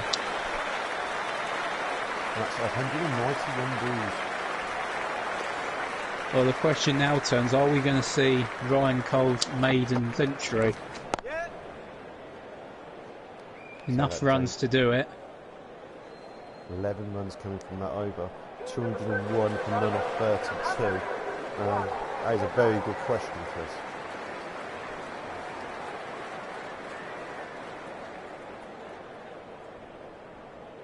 And there you see the battogram of Jamie Chamberlain, and you see the innings he played. Again, never looked in remote trouble. He's just looked to use his wrist throughout the whole ends of the pitch to find the gaps for various boundaries and singles and twos. It's been a textbook innings from the wily veteran. He's played well. They've managed to run a quick single in the 33rd over. That's when you know the game's not realistic, because that wouldn't happen in the 33rd over after batting for that long off Jamie. But he's moving himself up to Nelson. Someone somewhere will probably be standing on one leg. See what happens. And Nelson, he's hit out. He's gone, stop that. Let's get off the score. Looks like it's going to go all the way. It's four runs. 4 beats the fielder to the boundary. I have a bad feeling young Coles will not be getting to his century. Right, so bear with me just one moment, Chris. I'm going to interrupt you for a up to the minute interview, spontaneous. Let's just go to, and we have on the line Dan Smith. Oh, Beefy, how you doing, mate?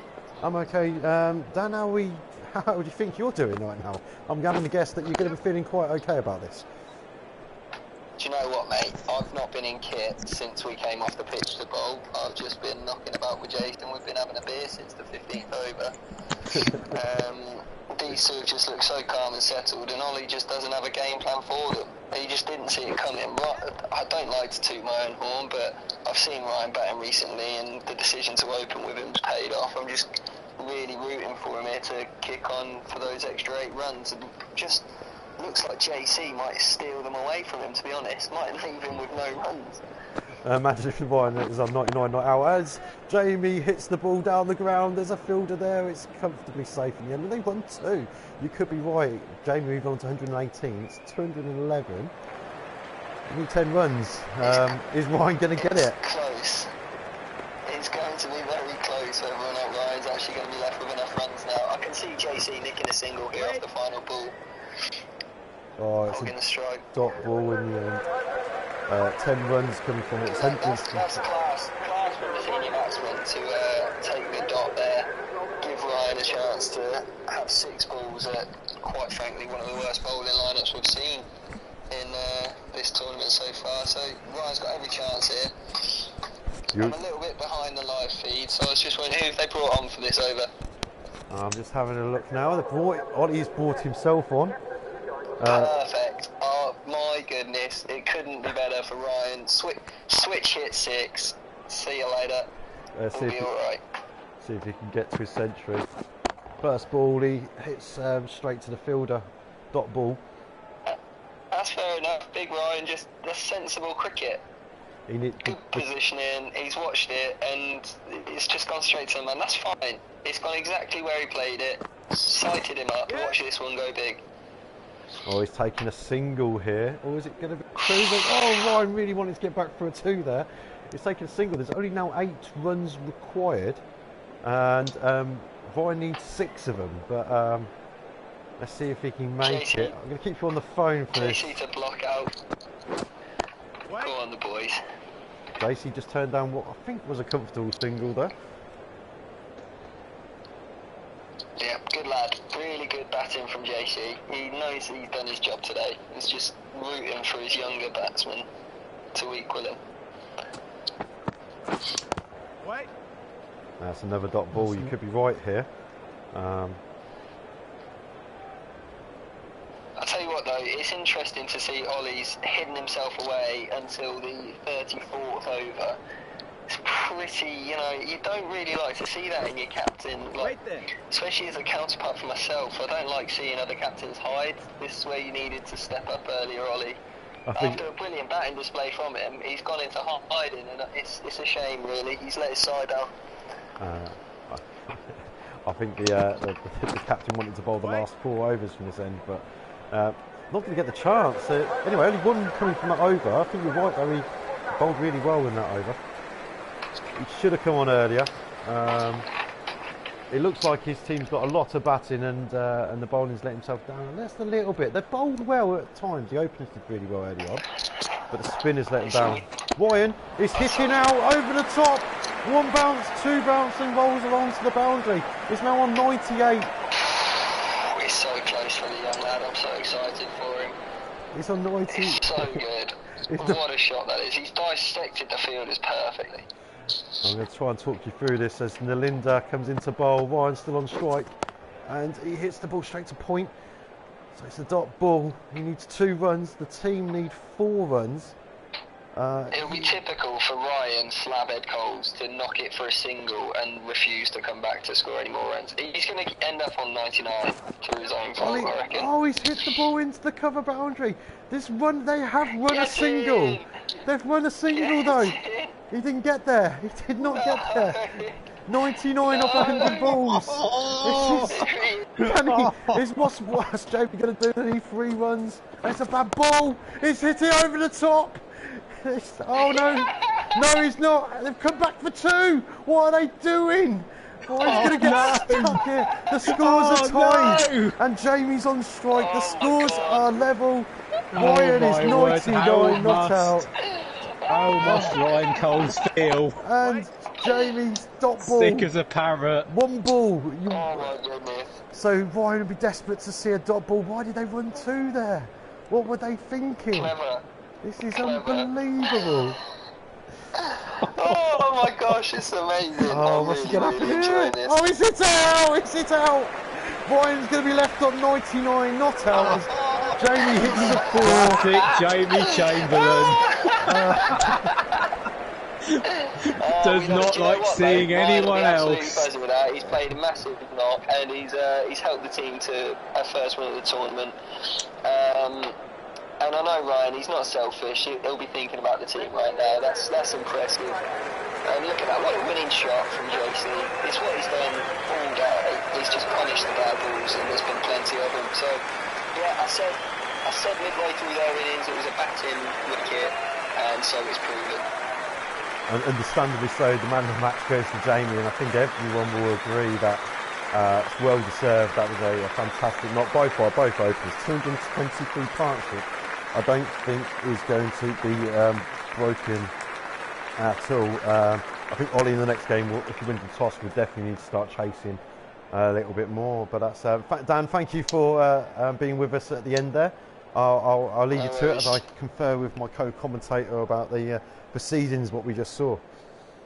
Yeah, no worries, mate. Thanks for having me back on, and well played, Ollie. Unlucky, mate. Best of luck in the next game. Cheers, guys. Cheers, Dan. Bye. So, Chris, I know Dan talked us through those last couple of moments, and I know that you loved watching. What on earth was going on there? 99 not out, though. It seems ironic that in the chat yesterday that Ryan was talking about batsmen being left on 99 not out, and then him to actually do it the very next day. He must be buzzing with that. I'm sorry, I'm just still in shock at it all. I can't believe that. 99 not out. Well, we've all been there maybe on 50 or something, but 100, and your maiden 100 as well, to have the chance to go to that and be left stranded. My word, he will be sick as a parrot when he reflects back on this later on, but complete selflessness from the man, and that would have been the sort of qualities that Dan Smith was looking for when he was drafting his team, and he's been well rewarded here with a fantastic knock from the two batsmen, 124 from Chamberlain and 99 from Ryan Coles. Absolutely tremendous. And the story of this was a batting paradise, and Dan's team used it far I have better. breaking news. I have breaking news, ladies and gentlemen. This is breaking news. I hear that Ryan has been called into the drug testing tent for a random drug test. So the score will be provisional while we hear the results of this test. Ryan's gone in for a random drug test, ladies and gentlemen. Indeed, we'll see the results of that and bring you them as and when they come in. But just going back onto the outcome of the game, as I said, Dan's team just taking more use of the wicket than Ollie's team. But again, as Dan alluded to in those final few overs, very disappointing to see Fawcett Brown hide himself away. I know what you were saying about the importance of good death bowlers in the latter overs, but that's only useful if you get to the death overs. And Fawcett Brown, I feel, should have brought himself on there. You could see with his sole over that he did, just one coming from that over, that they were having trouble playing him away. And I feel if he'd have come in earlier, this could have been a very different story, more Shakespearean tragedy than a jubilant comedy. A comedy, at least, for Ollie's team, who just were completely blown away by Gale, Chamberlain and Hurricane Coles. Oh, it was an amazing performance there. I think for the Blues batting team, the comments were that this was always going to be a batting pitch, but when the wickets started tumbling in Ollie's team, it just shows you how well though that the Blues bowlers did actually bowl. Fregola, Brendan and Ryan, with the backup of obviously Jason and Dan Smith, keeping it nice and tight.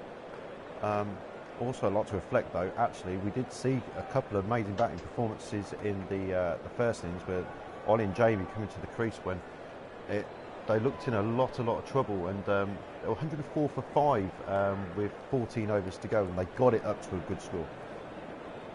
And again, I think that's credit in particular to Anthony Fregola going for 3 for 19. Just did not give them an inch and bowled that typical length and back of a length deliveries he's well known for. They just could not get him away off the square.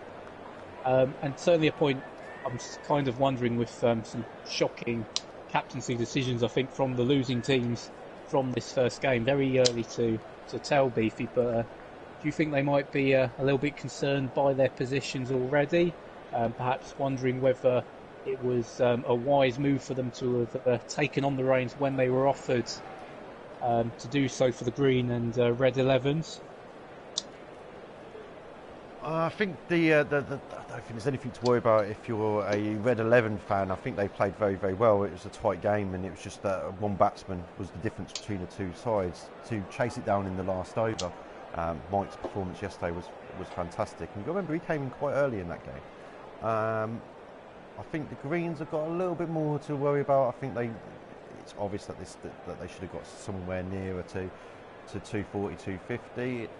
They didn't bowl very well. Their spinners went for a lot of runs. I think you can see on there, Skerritt went for 38 off his overs. Well, the seam bowlers actually did a lot better. I think they're probably more suited to chasing. They're strong batting wise, and they just didn't execute. Two of their batsmen who got in didn't push on. The Blues did. So Alex and Paul should have got more than their scores in the 30s. They needed to go on and get 60, 70 runs to make it a competitive score, with Ollie and Jamie doing what they did do at the end. Maybe Ollie's got something to think about with his batting order, but it still looked very strong. I think it's just one of those games where the Blues bowling won the game really early on for. Indeed, possible debate point to promote himself to the top of the order to give himself more time to settle in and then hit the accelerator, perhaps? Or would you go for a different approach? I think the openers, they did a good job on the whole. I think maybe Paul's quite attacking at the order. Liam at number 5 is quite attacking. If he gets in, he's going to score you a quick 50 on most pitches. As you saw with Ollie and Jamie, they've got the batting. For whatever reason, it didn't work for him in this game to not take any wickets. Ended up being far too comfortable. I felt like Jamie and Ryan never really got into top gear. They were cruising along the whole way. Dan wrote earlier that I weren't going to get to bat. I'm batting number 3, and I'm just my pads are still on, so I'm going to go and have a bat if anyone wants fancy having a bowl at me. Well, yeah, certainly seemed to miss out there, and I suppose the only point possibly to consider going back to Goodall, typically an opening batsman in recent seasons, so surprised me that they put him further down the order where typically he hasn't tended to flourish, and has seemed to be a bit rushed and overawed by the situation in the latter overs where he has less time to get going. Is it perhaps worth moving him into the opening batsman spot? I think the openers are the right openers on the whole. I don't know. Maybe a left-right combination is the only reason why I'd change it. I wouldn't change it for any other reason. They've got a good team. Greens have got a good team. They've got the bat in there to comfortably get on that pitch, probably 250, 260. Something went wrong somewhere. Let's just say that the Blues bowling, which is their strength, they bowled really well. Probably got 2 of the better pace bowlers in the league, in Jason and Chris. They kept it nice and tight, and yet they're not the people that we can see on the screen. But Ferreira taking the 3 wickets, and but you got with Brendan, Dan and Ryan, who kept it nice and tight for them. It was a good team effort there. Everyone contributed bowling wise for the Blues, where if you actually look at the Greens bowling, Aidan Ash did really well early on. Ollie bowled well, probably not enough overs, but he bowled well, and the 3 spinners didn't do enough for them. The Green, imagine if it was a turning pitch, I think the Greens would on a turning pitch probably the team that won't lose on a turning pitch, I think. Yeah, I can only agree with that, and I think if these two teams had been playing yesterday, I think it would have been a different result. I think Oliver's Green 11 would have romped through Dan's Blue 11 with the spinners and the spin-friendly pitch from yesterday. However, unfortunately for them, Adrian Abbott got on the roller and made a complete pig's ear for his team, it looked like. Made a seam-friendly pitch rather than a spin-friendly pitch. And I think it'll be a very awkward drink back in the pavilion when he comes into the bar later.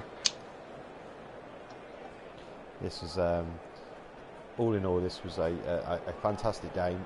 Well done to Dan's Blue 11 as they move on to the next week.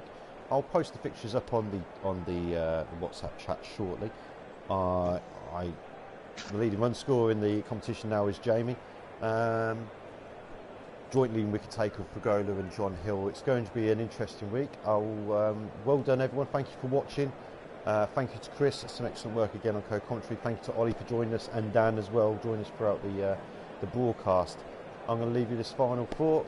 I miss cricket so much that I actually enjoyed this, but it's only a small fix, I need some more, so give us some love. Indeed, and I'll speak to you very soon.